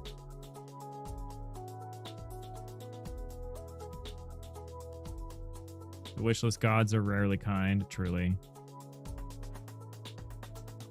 Rhiannon, I've got at least one wish list once the Steam page is live. Oh, thank you. 2, 3. I appreciate the count up. Nanigans, you think once you got stuff to a spot where you have more visual things to show off, you should consider making shorts or something to show off features as you make them? Sort of stuff that you're doing now will appeal to developers and artists and people interested in making games. The other sort of content will appeal people to more to gamers in general. Yeah, we're going to do shorts. I think we're going to do shorts. I think that's what we're going to be doing. Because I think it'll be possible for me to create fun little scenarios and scenes and like animations and stuff where I can have something funny happen on screen for like 15 to 20 seconds, 30 seconds, whatever. I think that's doable. All right, what has happened here now? Okay, I see what's going on. Yeah, I think we're going to do a lot more of that. I don't know how willing I am to do like devlogs. Like edited devlogs, at least at first. But yeah, I think we're going to start doing shorts. Once we have a Steam page and we have stuff like happening on screen, you know.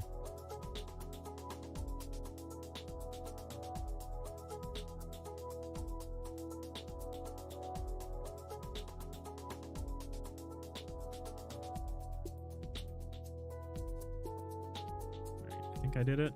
Let's get rid of the catwalk so I can see.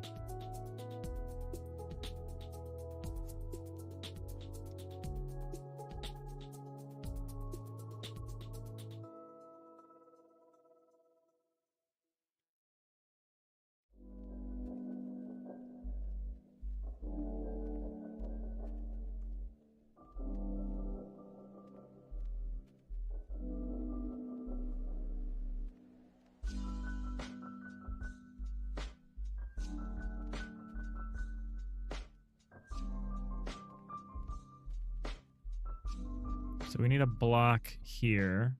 So we need blocks across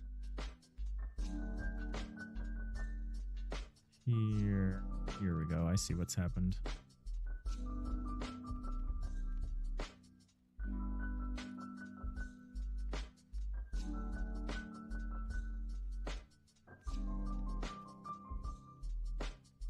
Link for Randy? Oh yeah, it's just Randy. Or Randy Uncut is where he puts his other stuff. But yeah, just Randy on YouTube. I think that's literally his channel name. He does good content. He's funny. He's a funny guy. But yeah, I was devastated. I was watching some video he made on his Uncut channel. Yeah, 277,000 subscribers.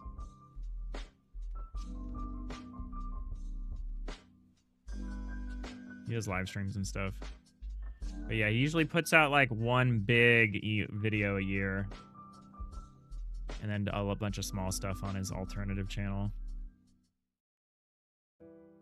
Yeah, he was like, my game releases in 3 days. I have 6,000 wish lists. He's gotten on new and upcoming. So I think he's doing okay. It helps that he just put out a video that's got 40,000 views and it was released a day ago. How's it going, Foul G? How are you doing?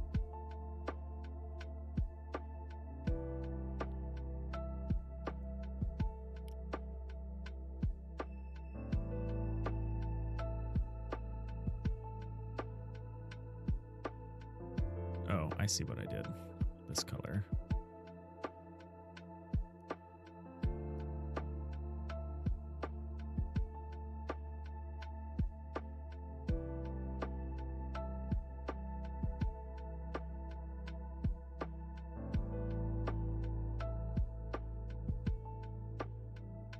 Scotty Flaps.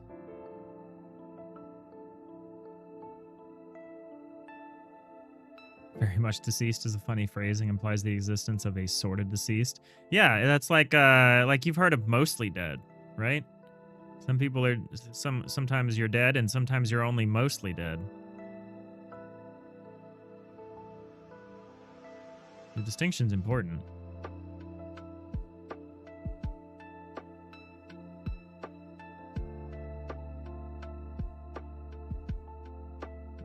So that's this wall. Okay, so we've got this wall. So what I need is a cutaway block in front. Cutaway block. I need a cutaway block here. Oh, I need 2 cutaway blocks here. Okay, I see the problem.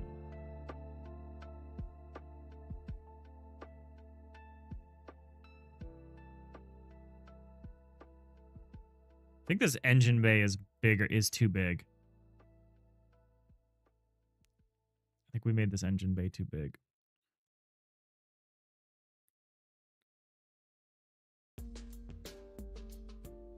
I think I want the engine bay for this first ship to just be 3x3, because we don't want it to be so big that someone could like conceivably like live in here. So I think I'm gonna make this smaller.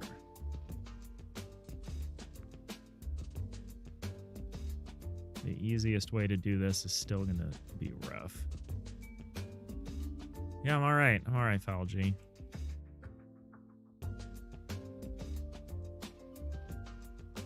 We've been talking about it earlier. We're trying to do too many things generally on this channel.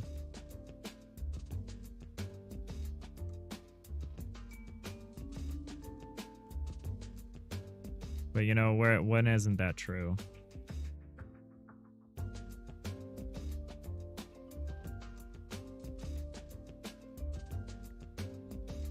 So, oh, I'll just put. Yeah, I think maybe we'll make this room a 3x3.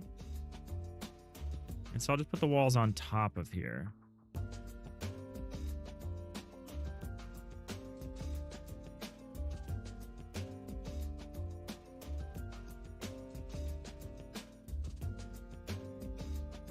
That's what we'll do.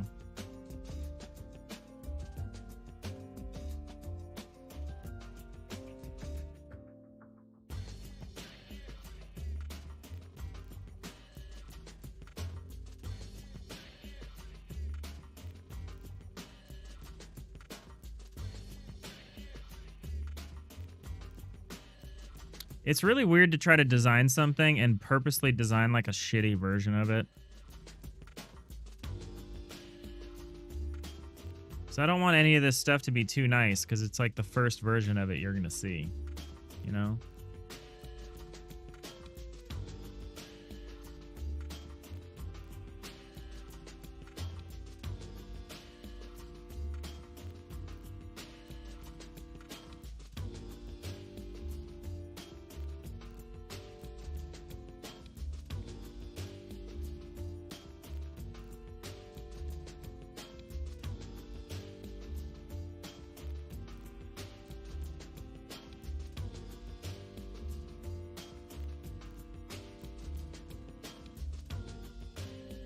All right, so now we're going to put walls on top of here. We're using this old color. I don't think we're using this gray color anymore, but it's the color that I was using for this, for the legend, so we're going to stick to it.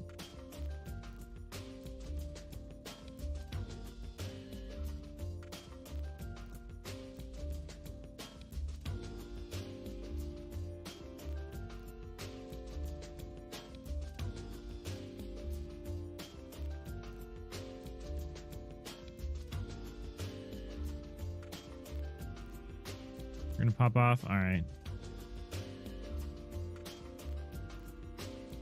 Ooh, some Sea of Thieves. That sounds fun. May the seas be bountiful.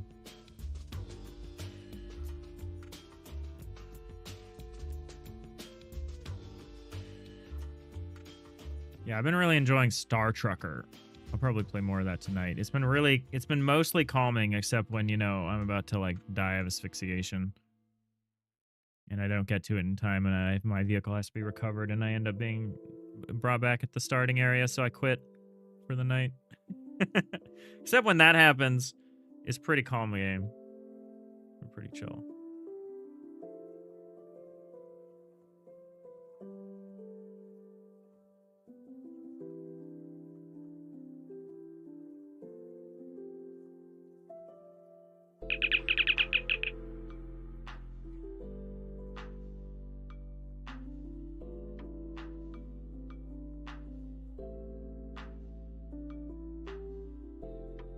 Hey, Dan Jammin. Thank you for the follow. Are you doing any? Have you been doing any jamming lately? Danjamin? Maybe it's Danjamin. Maybe Dan isn't jamming.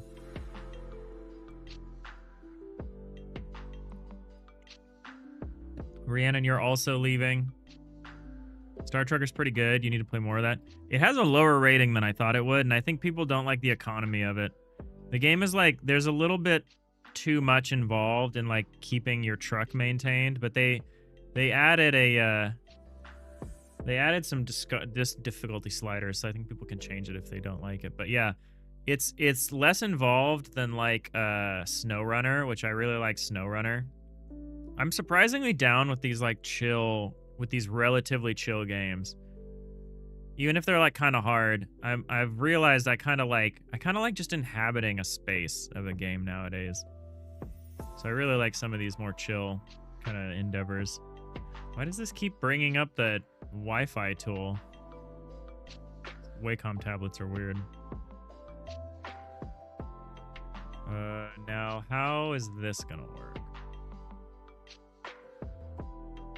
I think I grabbed the wrong thing. I think what I want is I want this here.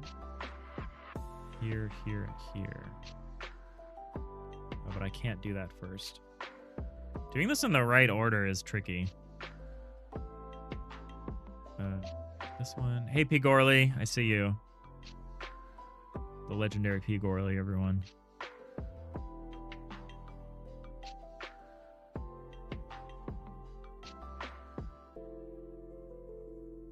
Terror of the Seas. I was definitely not on the right layer when I copied that.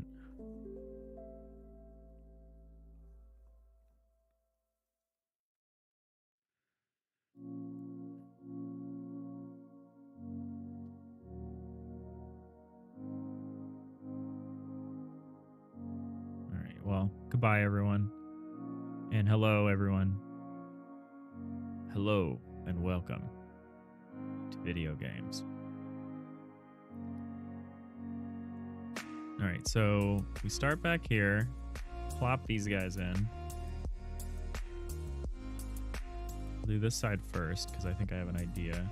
Yeah, I think this was going to be too big if it was a 5x5 engineering room. For what we're trying to do with this initial ship, I think it's too much. It's too much. In which case, why did I even include this as part of this? Who cares? Who cares? So I think it's like this.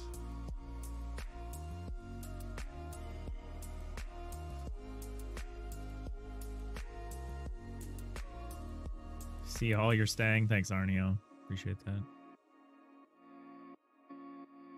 Hey, Cup, that's pretty good. Is this a 3D traversable environment? Yeah, kind of. I'm mocking it up in art. But yeah, it's definitely a 3D space that's rendered in 2D. I'll show you the like gray boxed version of this that's like interactable. I'm just trying some stuff with this mock-up, so I decided it would be easier to just mock it up in art and not have to, you know, expand my tool to be able to support what I'm attempting to do right now. Well, we're heading into ads. You might just miss this whole thing thanks to ads. Classic.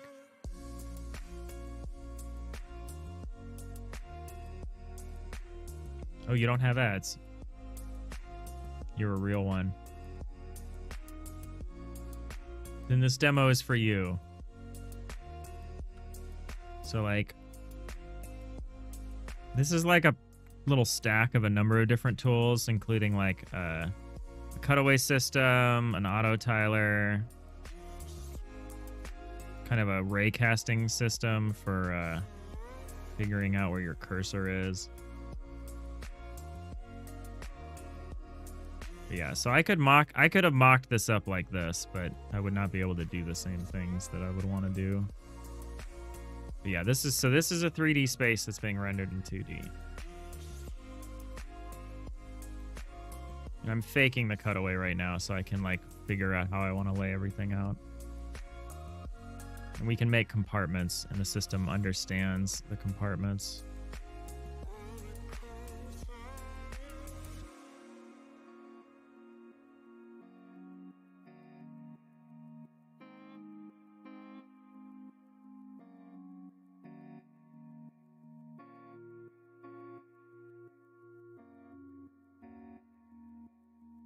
Kind of like trench broom, but lock camera.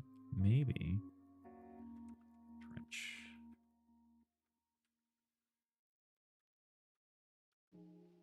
I can't spell this. I moved my keyboard out of the way from my drawing tablet, and I'm just only struggling. Trench broom. Maybe? That's like proper 3D though, right? No, yeah, that's actual 3D, I think. I don't know, maybe not. 3D BSP map creation tool. Yeah, this is all fake. For us, the data is in 3D, but we're rendering all of this in 2D. Like, we're just drawing the canvas items.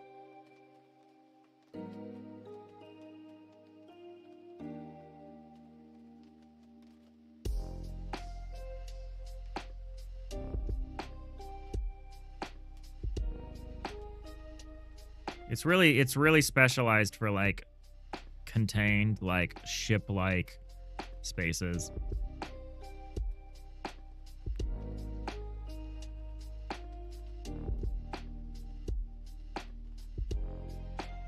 We have to remember that the ceiling reaches over. We have to remember that when we mock this up. The ceiling is going to extend out and over.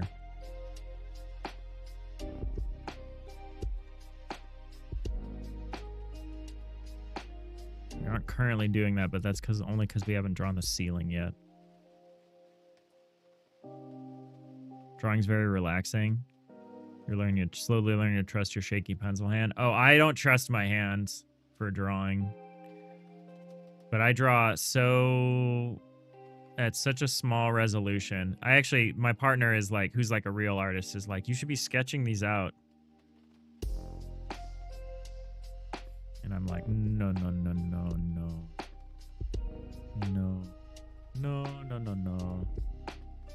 We don't have a sketching style here. What we do is we fixate on details until we've assembled all the details and we've finished.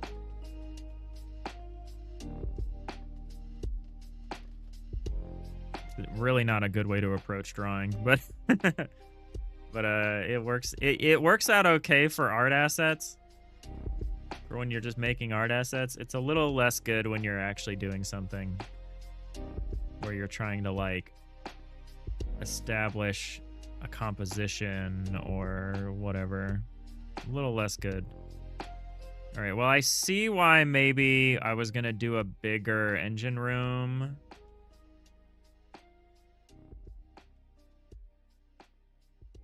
That said, I think for this size ship, this is the correct size. I keep having to hold myself back and be like, this is the starter ship. It's not gonna be this incredible, impressive thing. If it's too impressive, then there just won't be anything that you can do. Okay, I need to get the door actually in place here first before I do the rest of this. Technically, I should have put the door in first.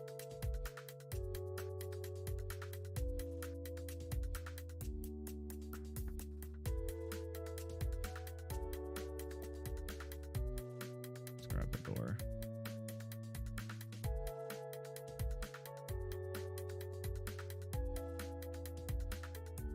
But yeah, drawing is very relaxing. I've come to enjoy it way more than I thought I would.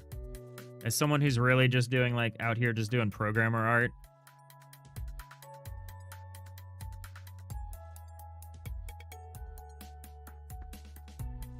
I find drawing surprisingly zen. However, using my drawing tablet, I do not find particularly zen. But RSI is real.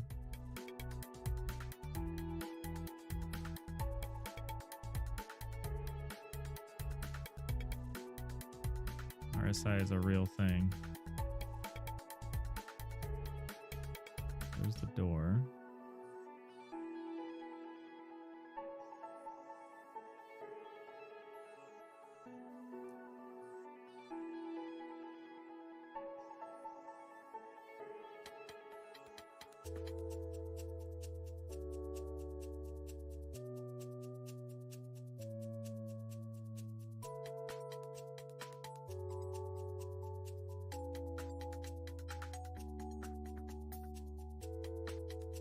All right, this might be too claustrophobic, and I might change my mind and go back to the bigger engine room, but I don't want to.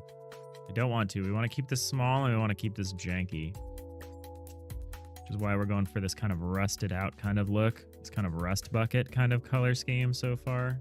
All right, so that's it. So let's fix things. And by fix things, I mean somehow cut this door out. Should I have just used this? I should have just used this. So we have to cut this door down to size here. So it would actually be better to just undo.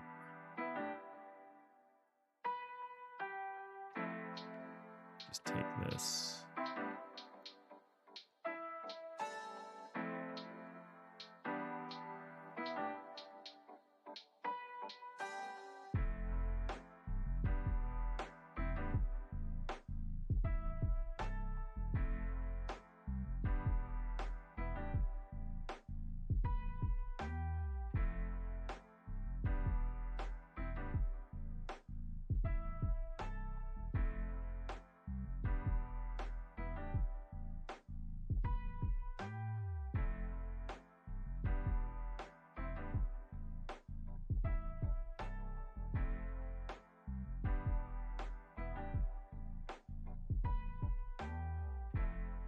Arneo, my style, me, Dave. Dave's style is very pixel perfect, very meticulous.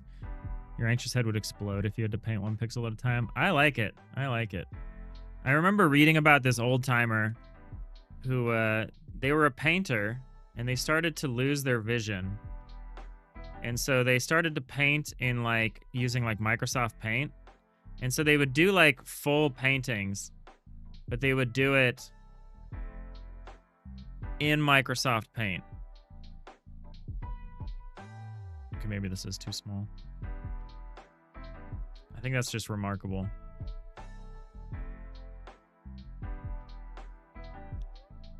And they'd paint like one pixel at a time.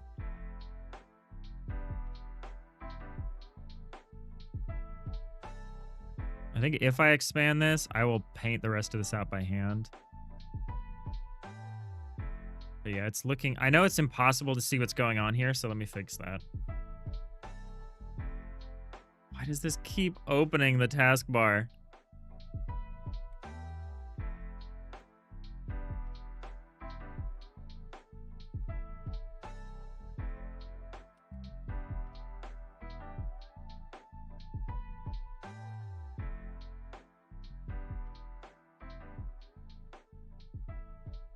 But yeah, thanks. My style is meticulous.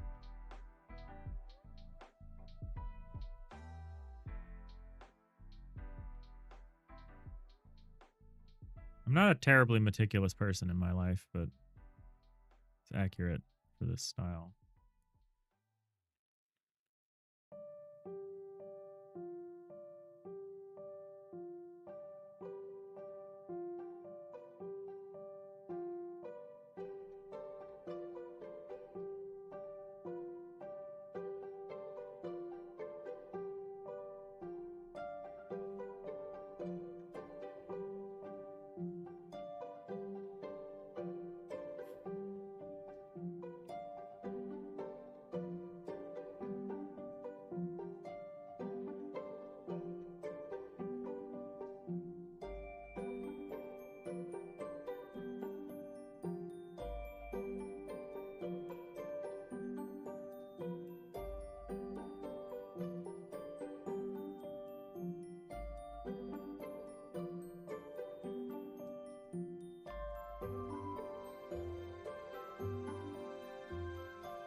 Yeah, art has been a real relief in terms of like when you don't feel like doing anything else. It's really easy to just sit down and start drawing.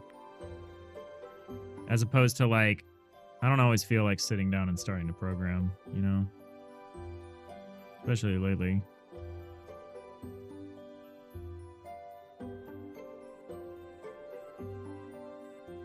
But it's nice to sit down and draw.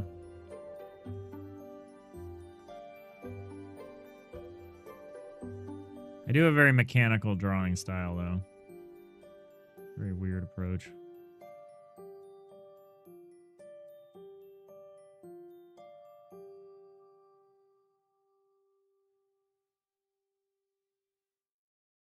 Try to derive the rules of the perspective that I'm working in and kind of go from there.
I'm still not sure what movie I'm going to watch tonight.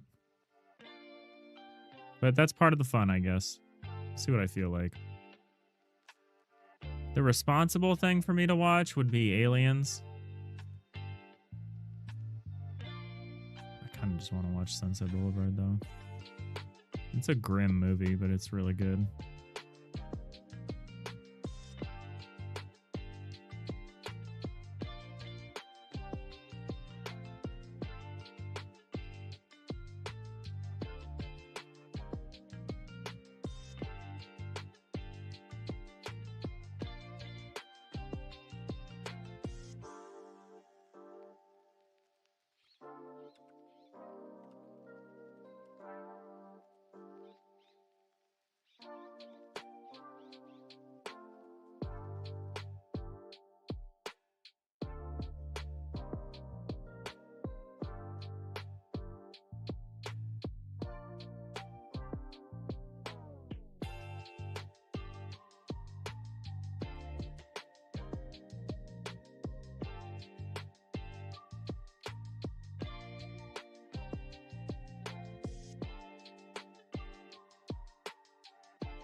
Wrong Layer Dave strikes again.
Well, this was almost right.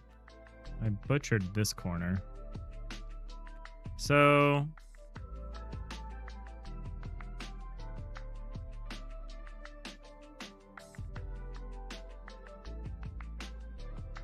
there, we're starting to run into some obvious problems with the cutaway at this scale. Which is that at this size room, you see almost nothing about the room. A 3x3 room is just too small, I think.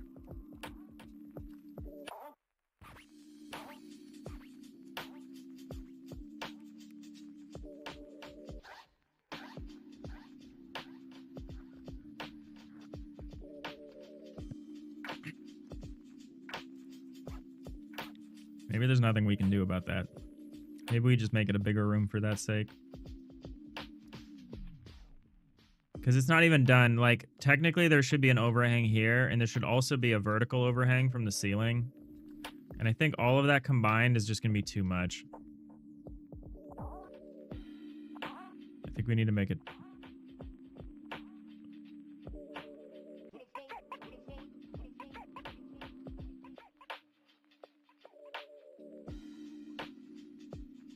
we need to make it bigger.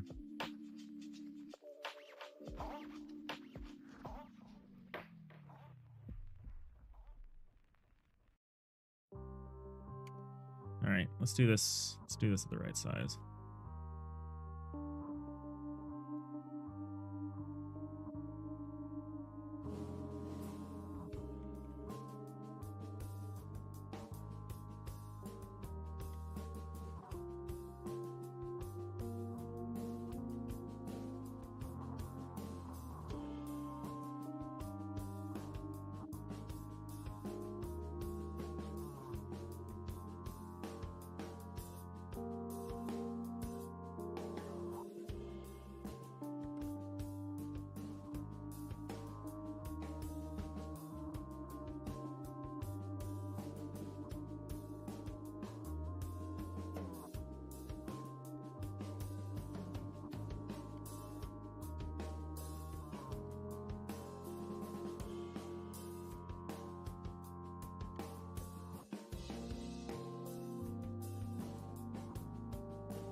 There's going to be an engine block in the engine room, like a 1 or 3 or a 3 to 3 block in the center you can walk around.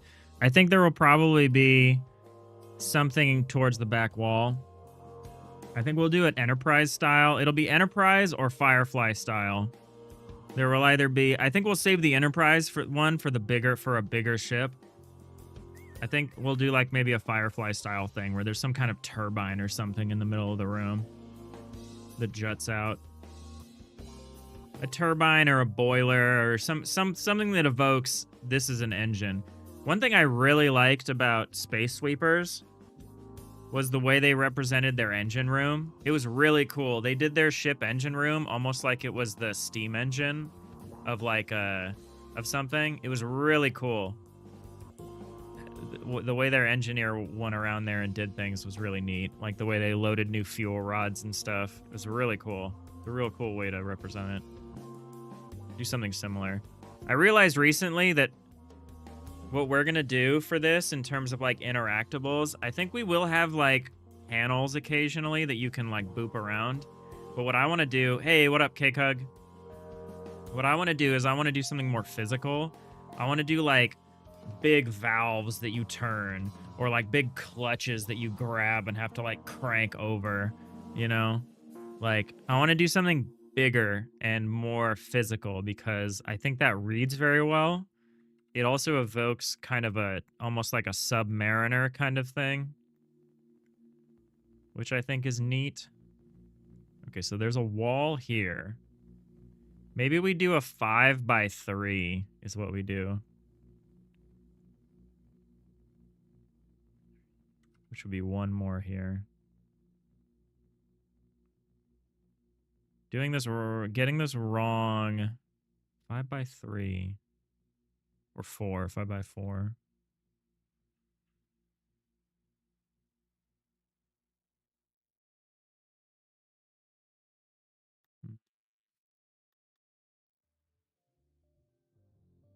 Maybe 5x4.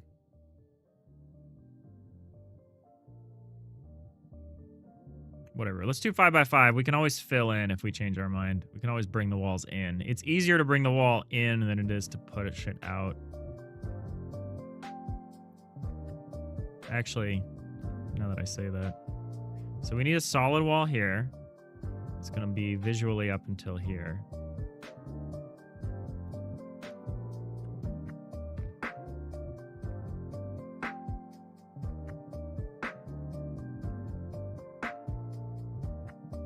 I don't want all the rooms to be square. In fact, I would like very few of the rooms to be square. Yeah, maybe we'll do 5x4. Seems reasonable.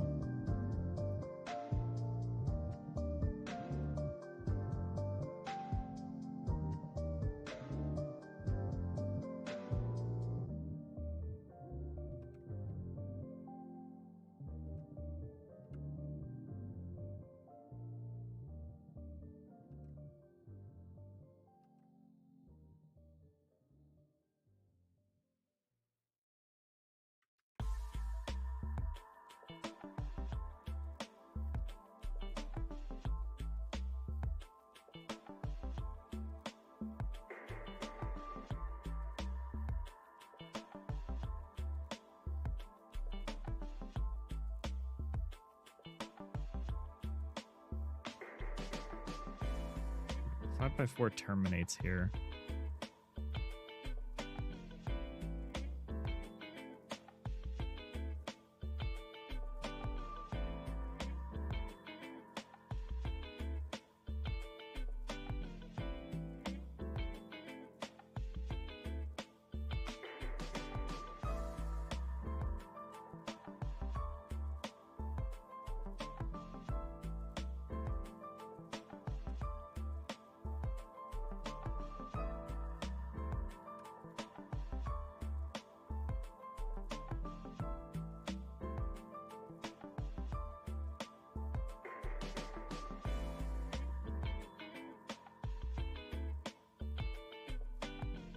This room is going to be huge.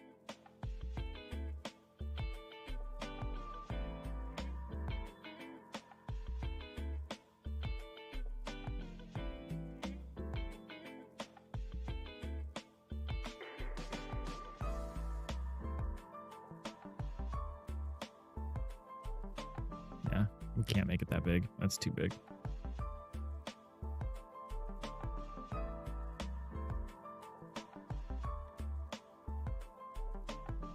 Nautical components are a good inspiration for a spaceship. You recommend researching submarine interiors for ideas? Oh, yeah. I mean, classics. I could just watch, you know, I could just go watch The Hunt for Red October. Or, you know, whatever. No, I got the idea from playing Void Crew. Void Crew is very fun. And Void Crew has these very physical engineering components. That's kind of the role I play on the ship, is I'm like the engineer. So I'm always running around pulling levers and stuff and like closing valves. Trim is an interesting thing. All right, the ship is getting bigger than I want it to, but it's kind of a side effect of a number of things. This is getting bigger than I want it to.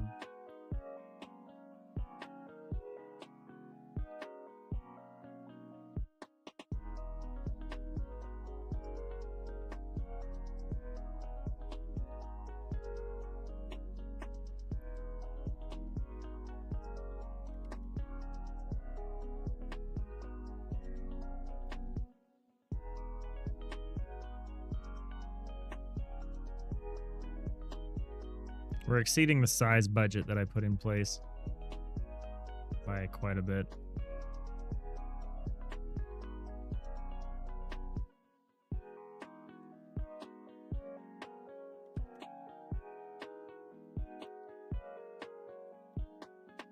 All right.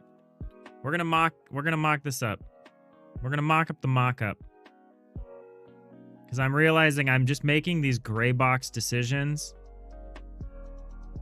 just to get a sense of scale. And if I'm gonna just do that, it's easier to do that in our tool.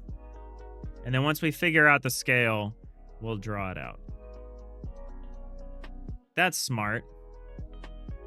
All right, so the cargo bay is 1, 2, 3, 4, 5, 6, 7.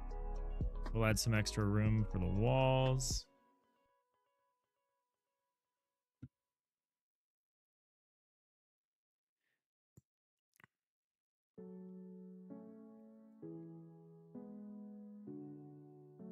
This is 3, 4, 5.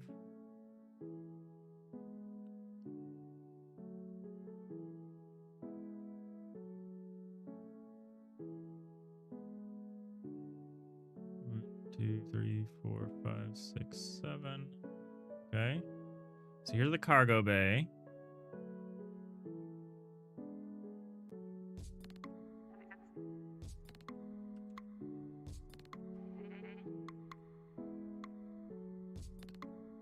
And then the engine room back here. We're thinking 1, 2, 3, 4. Oh, this is too far. So this is 5. Oh, this is 7. 7 interior. So if we did 5, we would take this. We would go out 1, 2, 3, 4, 5.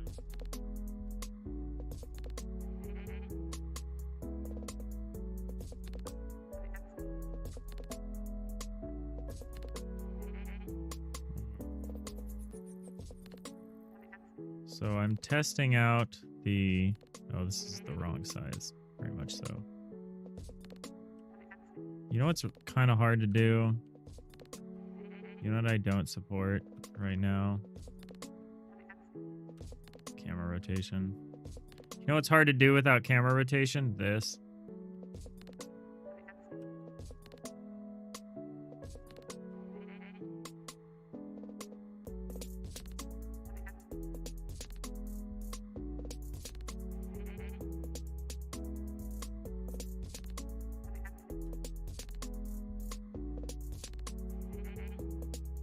So here's the 3 in the middle. So here's the wall for the engineering room. That's not right. Here's the wall for the engineering room. So it's these 3.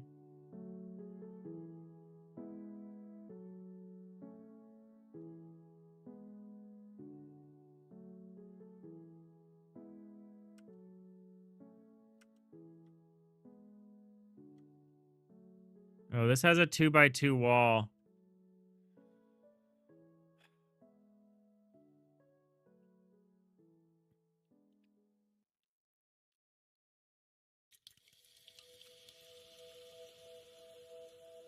Which program are you using to draw these structures? Hey, Justice. This is my own little tool. It's got a number of things going on. It basically is just for drawing auto-tiled... an auto-tiled representation of this 3D block space. But yeah, this is a tool that I have running that works at runtime in my game. So here's the wall. So yeah, this gives us a 2x2 here, which I don't currently support, but I could, you know. So this is the 5x5.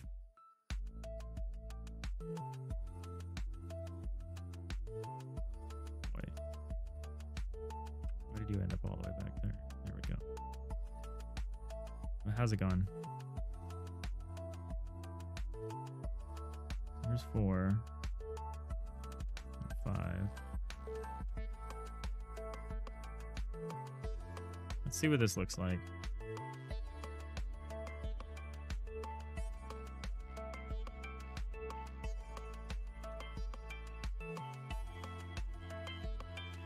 Yeah, so whenever we do the cutaway, we lose a lot.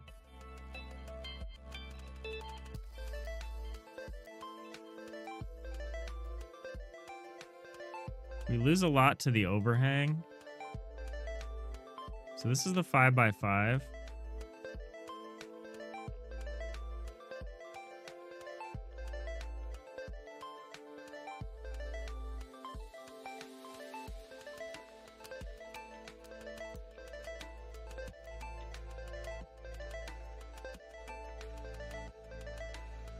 So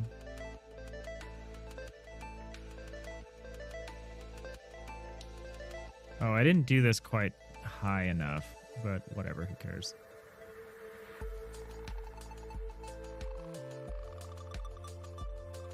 Is this inside the game, or is it a tool you made to make the game? Both. Both. It's a tool I use to make the game that is inside the game.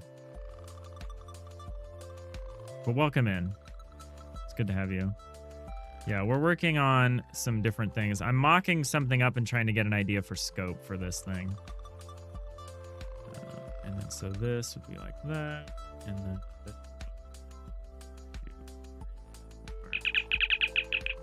So it would be like out here.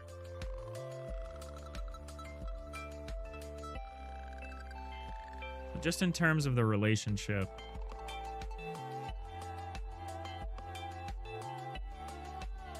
Between these things.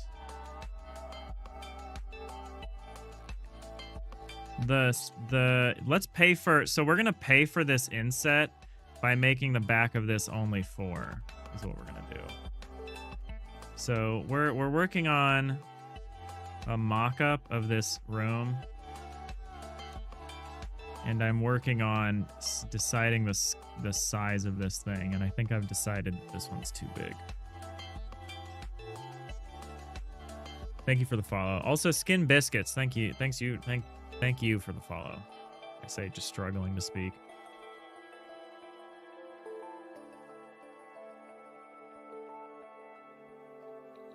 That's 3. Oh, I already had 4. 1, 2, 3, 4. Okay, yeah, let's stick with this then. And so if we got rid of that, we need to fill in the floor and the foreground.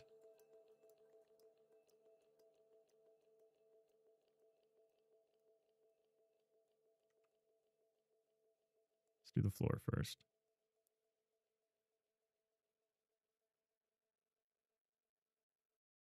Yeah, our tool can only really gray box, and we're trying to do something a little more complicated than that right now.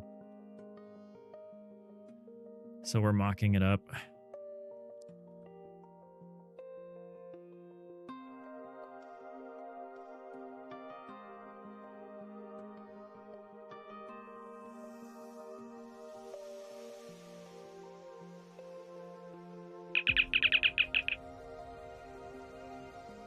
So this is the floor.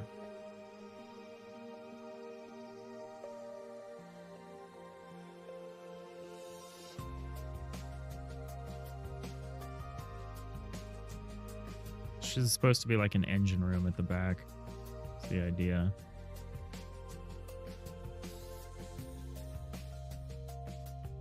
There's no game, there's only the tool. That's very true. That's very true and also hurtful. And also true.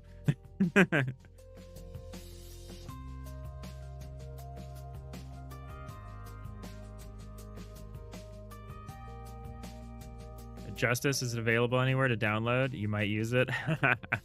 No, it's we're working on the stuff we're gonna need for a Steam page is what we're working on now.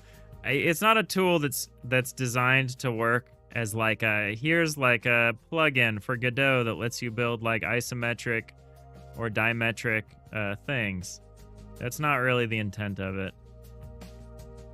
I could totally see people using it for that though, and I really appreciate you thinking it's good enough to use in anything.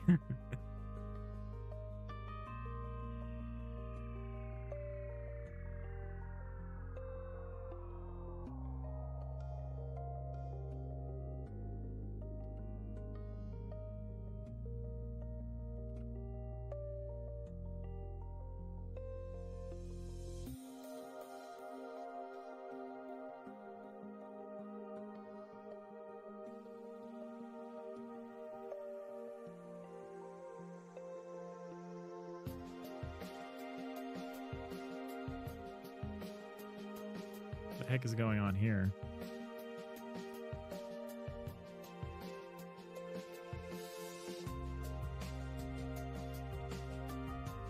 Oh, I was a little worried I got this wrong somehow.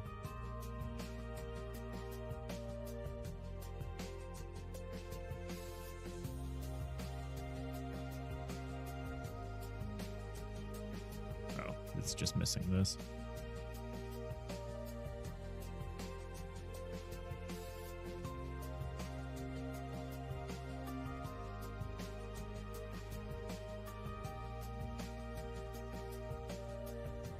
Now I need that door segment again. Hey, playful cheetah. Chow meow. How's it going?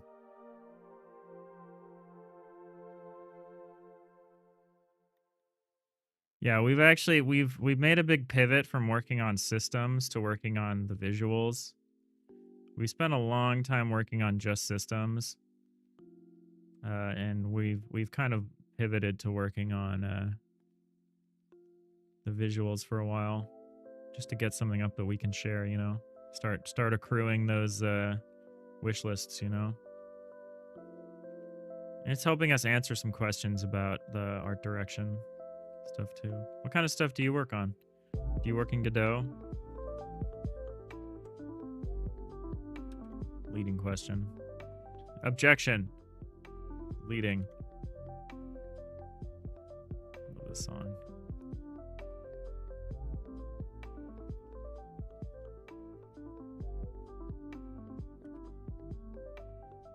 Oop.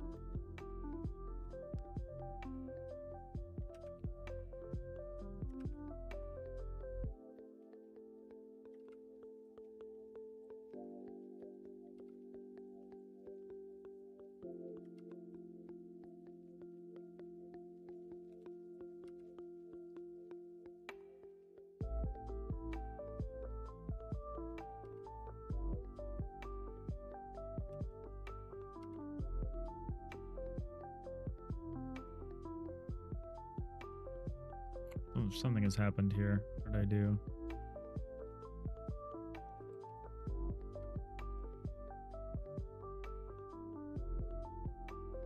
There we go.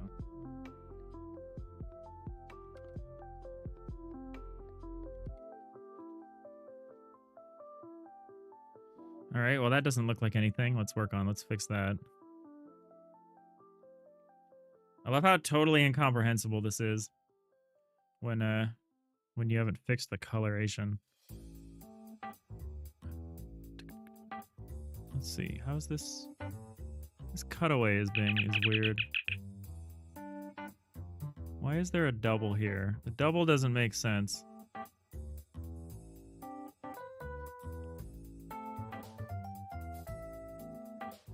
I guess I can just erase it. Maybe not. This is looking weird. Oh, maybe so.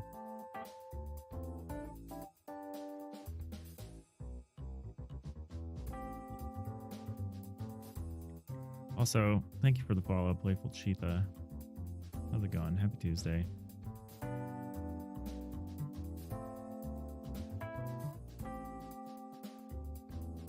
Alright, I'm gonna overdo this if I'm not careful.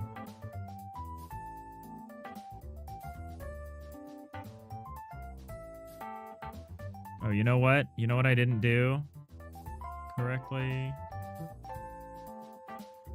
A couple of these, actually. It's frustrating.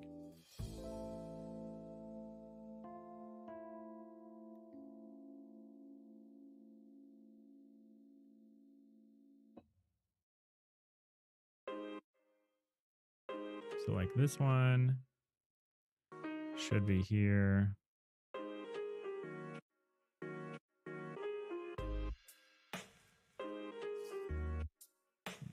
Fix that with like one of these.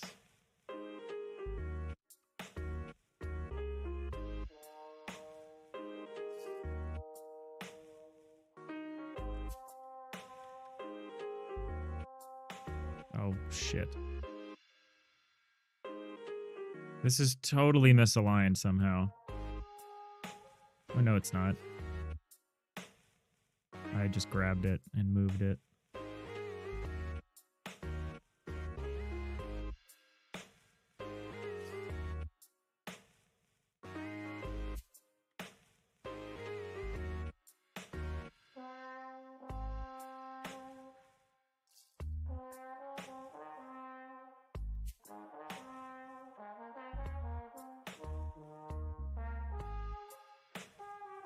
I'm going to do the same thing here.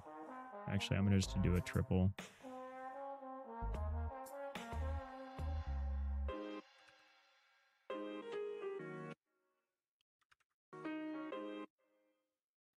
Got to integrate it with everything.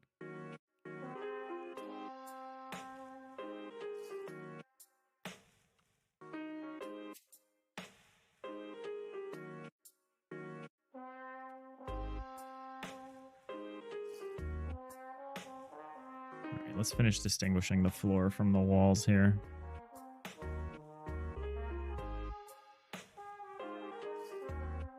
All right, I'm gonna read some things. I'm gonna catch up on chat while I drink the rest of my very lukewarm coffee. Justice, the visuals look pretty, a bit scrappy, but in a good way. Yeah, we'll get more of this pretty post-processing and all this other stuff. We're mocking things up. There's a lot of things you can do to make this stuff look good. Playful, you haven't tried? Oh, Justice, you're beginning to work in Godot. I love that. Beginner in game dev. Awesome. We do have a Discord. If you have problems or you want to share stuff you're working on. Playful, you haven't tried Godot. You tried Unity. It's more interesting to write code without game engines. You write using Odin and Raylib. Yeah, I've always been interested in trying Odin. I'm a big Randy fan. And obviously, you know, Ginger Bill is pretty cool. I don't think Randy uses Odin anymore, but he's made a number of games with it, and I've kind of watched the devlogs. Justice you've been using for a week or so. Managed to make a basic combat movement system. Cool. Still perfecting before moving on to anything new. Oh, I wouldn't worry about perfecting. I would just try as many different things as possible. Playful Cheetah, you want to have full control and understand how the graphics works. That's fair. Any advice for a beginner? Oh, I tried to just give it, which is like, don't worry about making this perfect thing. Like, try a lot of stuff. Try to do a lot of things. Just try. Don't worry about making it perfect. Don't even worry about using it or keeping it. Just like try to make a bunch of different systems. Be like, oh, I wonder what inventory would be like, or mock up some kind of identify different systems that you'd be interested in using in a game and try to get a grapple on like what that would be like. Then you'll have some familiarity when it comes time to like do a game jam or something. You're making a big game gradually, system by system. Oh, that's great. That's a perfect way to do this then. Because yeah, you'll end up remaking these systems multiple times. That's definitely my approach. Don't try to make a big game solo. Always try to make a big game solo. Figure out how to, if you're gonna do something big, figure out how to break it down into bite-sized pieces, right? Take those big problems, those big intractable problems, and try to make them little bite-sized problems. Systems, thinking of it in terms of systems design is a great approach. You're trying to make a zone-based ARPG. The world has like 4 bosses at 4 corners. They infest other zones. The enemies keep marching towards the center where there's a town. Oh, interesting. So it's kind of like a single-player kind of MOBA style. Like you're being creeped upon, and you've got to clear out these bosses and these creeps, and you're like tower pushing. That sounds pretty cool, actually. I think about things like they are billions and stuff like that. All right. I've ended up making this really weird, the way that I've structured this space, and I don't like it. But we're gonna try to make it work. See if we can make it intelligible. Here.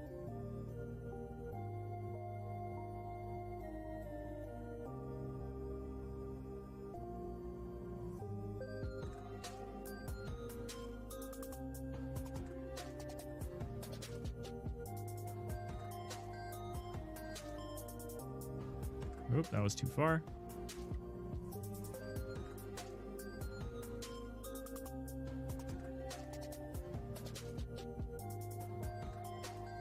I would also do some game jams if you like it, if you enjoy doing that sort of thing.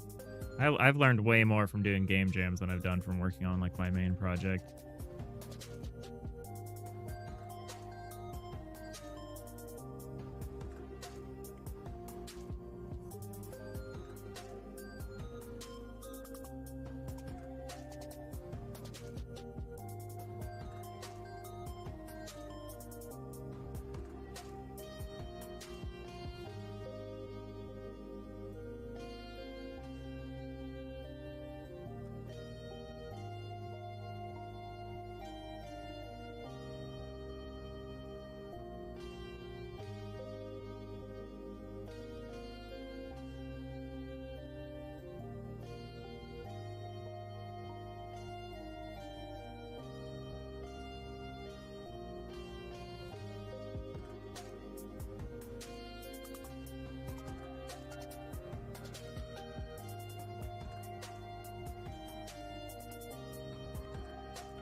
Not quite sure about this. Maybe like this.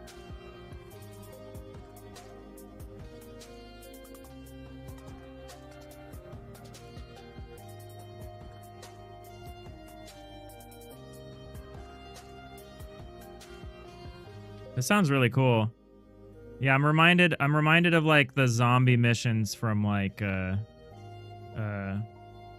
StarCraft 2 and like that sort of thing.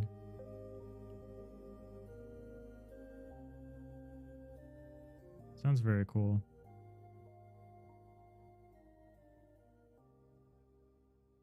Yeah. It's definitely hard to start off with a big project because you find that you end up learning so much that you're always starting over. So it's hard to get traction on a really big project, especially if you're just starting out. But like, I'm not going to tell people not to do it because it's what I do. But I mean, you'll see that I'm now working on a smaller game inside of my bigger game because my bigger game is so big that it's going to take like years to make, many years. And so I'm trying to do something smaller to get some traction, especially with the audience, you know. Right. I think we'll be able to make this intelligible soon here.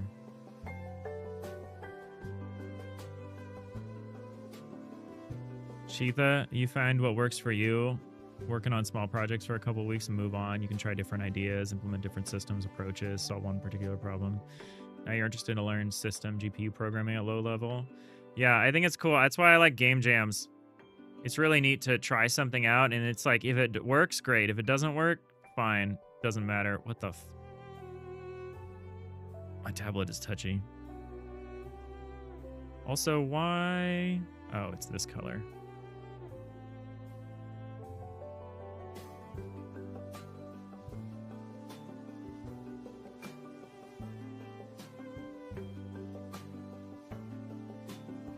It's definitely harder to do that approach on a bigger game.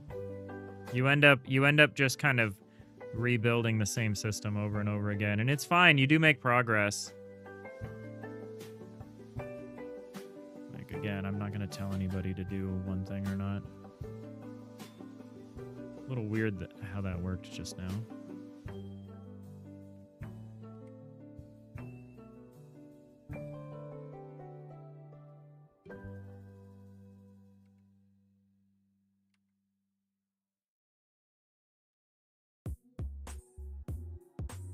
But yeah, feel free to, you know, if you run into issues with Godot, we got a pretty decent community in the chat. We're not experts, but, you know, we play one on TV.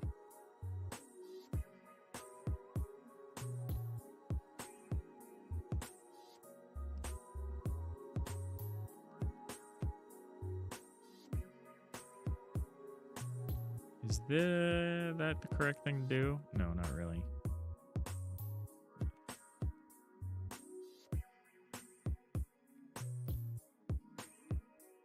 I'm not sure about that.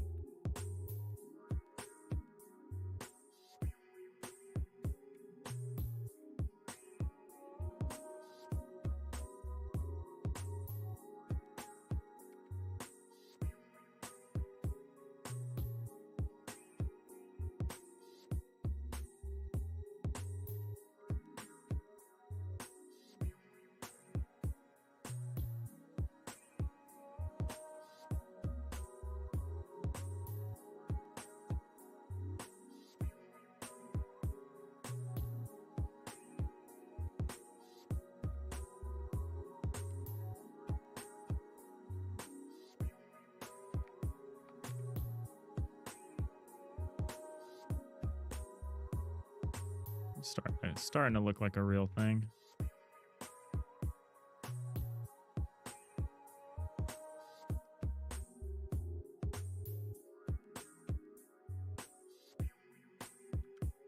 Starting to look like a room. Hey, Bart Lane. We doing ladders? Oh, yeah, we got ladders. We got ladders. We got catwalks. We're not sold on the palette, but trying to make it kind of look rusty, a little bit dingy. But we're building out the engineering room in the back. I think this is a good size. This is too big. I could bring it in by 1. Make it a 5x3 instead of 5x4. I don't love what's going on here. I mean, I had this setback. We did this setback here, and I don't know if I absolutely love it. But we're still settling in. You can pull a Toby Fox and make a great game with trashy code that somehow works. Oh, I mean, the quality of the code doesn't matter so much. Discord looks kind of quiet, not gonna lie. I mean, it's a small community. We're in a small community. It's a small.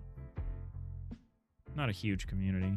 Then again, if it was a huge community, you know, you'd get drowned out. Should we graduate from Tile Academy? Too funny. All right, see ya, Justice.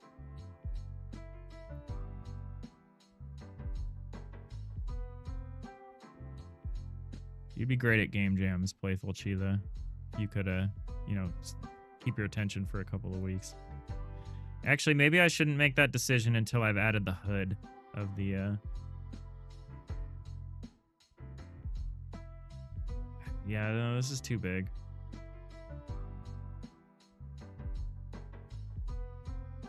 I need to move this forward. It's bigger than I'm willing to make this part of the ship.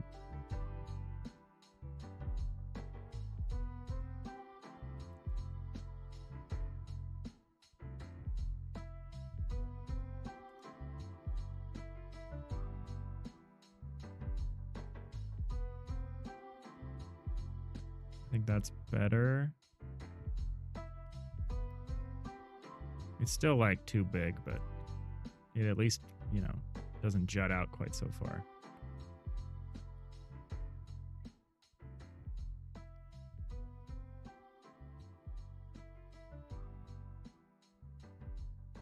We'll probably have some kind of big 3x1 kind of big engine block thing in the back here for you to interact with.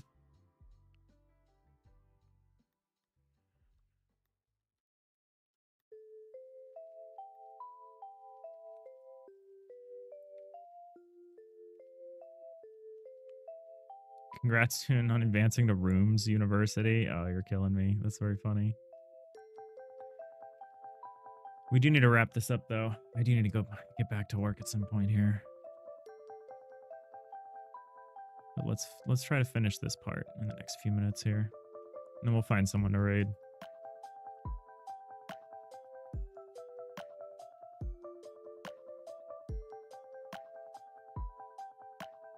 Mocking this up is helping. It's definitely helping. We're figuring stuff out. I'm trying things that I would never try if, you know, we were just blocking this out in our tool. Our problem is we need to start introducing more texture and detail, because now we have this whole catwalk that's like very detailed. We need to get that. We need to get that detail elsewhere.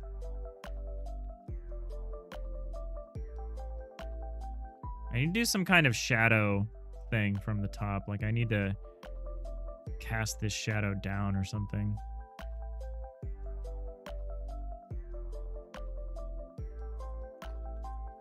But then I'll have to figure out how to make that like a mask that affects the things under it. I mean, I know how to do that. I just gotta work it out.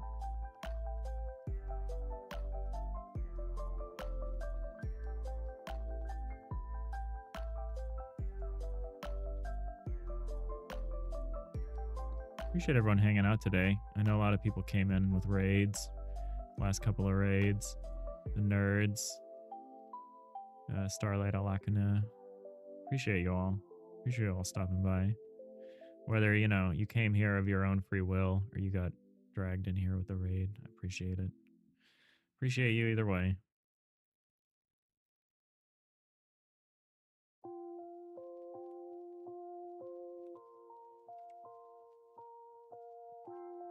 This is wrong. What's going on here? Guess I just get rid of this entirely.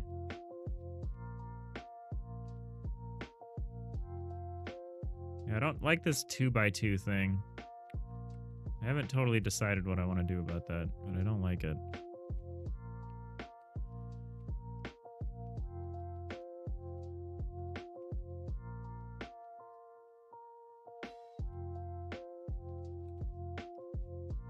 Alright, well, we did it. We made the room. I don't know if I love the size of it. Still. If I bring it in by one again, if I go back to having a 3x3, which I said was too small, but which I might just do anyway, then we don't have this double wall issue.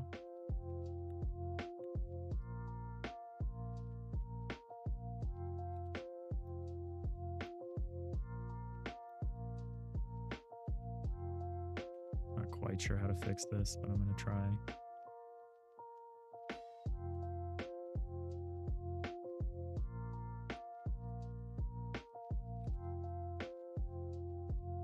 The irony is we did a 3x3 version of this and we were like, nah.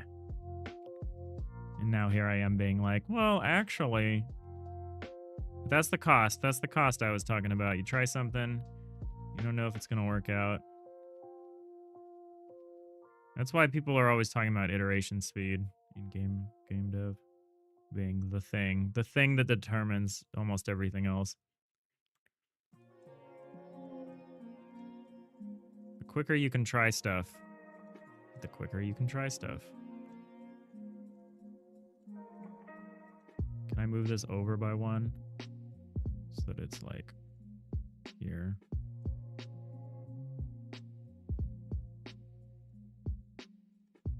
It's not quite right for some reason.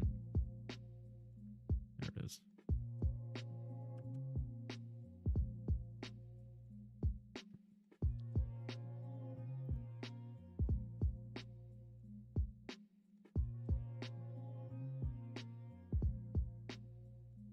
I'm still concerned that this is too small, but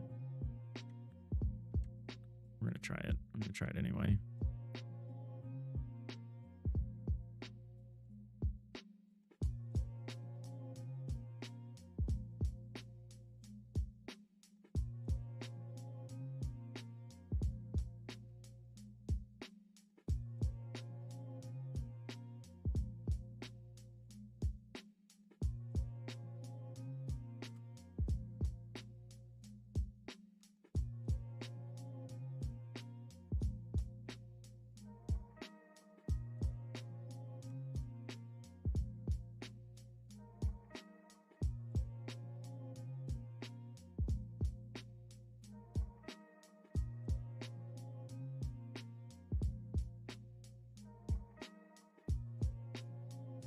That. This feels like a closet, but now it's totally on the screen. And that's good. I think I did this correctly. Probably not, but I think this is okay. I think we'll stick with this. We need to update it so we can hide that when it's not down. I'm gonna move Ripley again. Oops.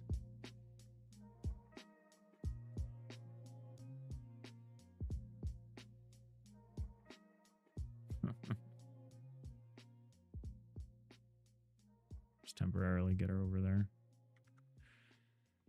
All right, that's a room. Hopefully we can do the next one more easily, but you know, whatever. We're just trying stuff. Seeing what sticks. I think this is okay. I do think this is too small. Oh, and you know what? This needs to be... There needs to be one of these here.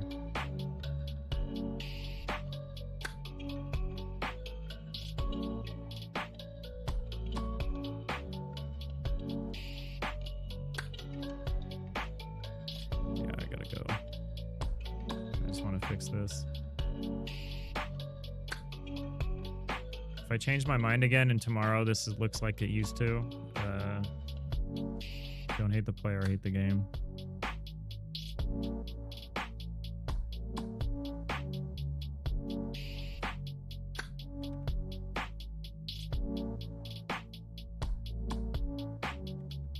Hey, Fusionist, how's it going?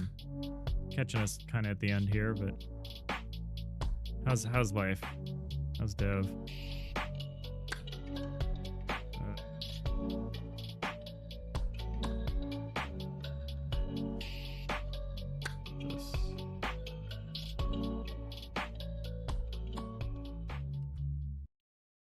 That's why we use the line tool.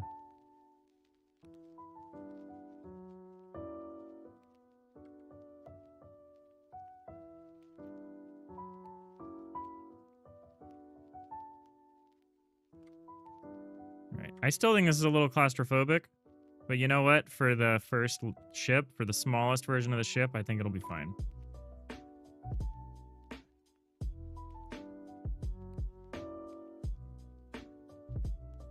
It's good.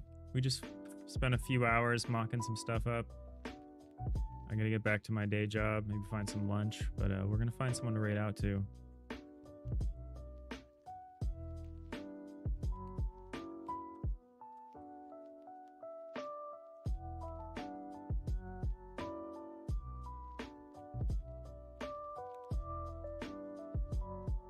Too bad you're not live, huh?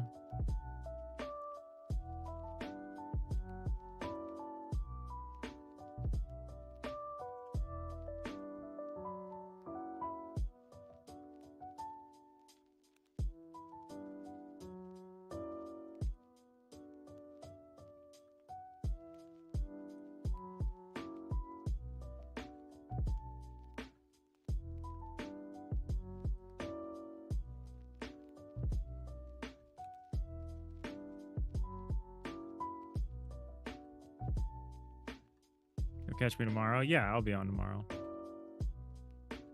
Where are we going? Where are we going? Man, there's a lot of people in my stream team now. Kind of crazy. What's this person doing?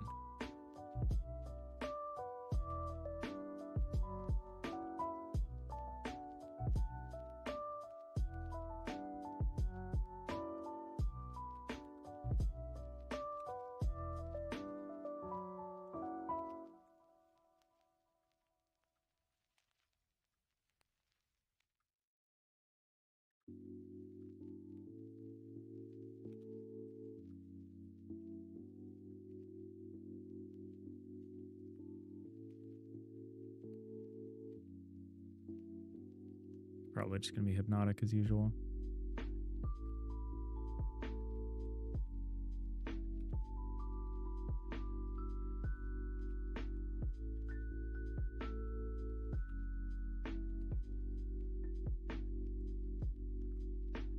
Yeah, I gotta get running. But we'll be back tomorrow. We'll keep working on everything. We'll keep working on on the layout for our first chip for our lo-fi flyby little side project. I gotta improve this. I'm getting some feedback on it. You'll return to clean your outlines. Yeah, cleaning your outlines is important. You always got to maintain a nice clean outlines.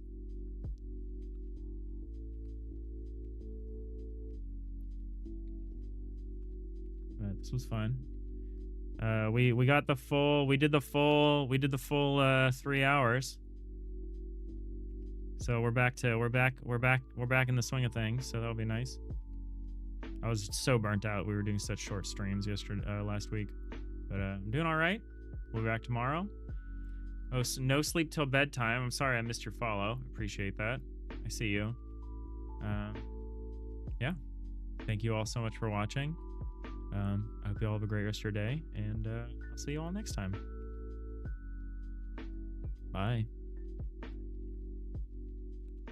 Maximum warp.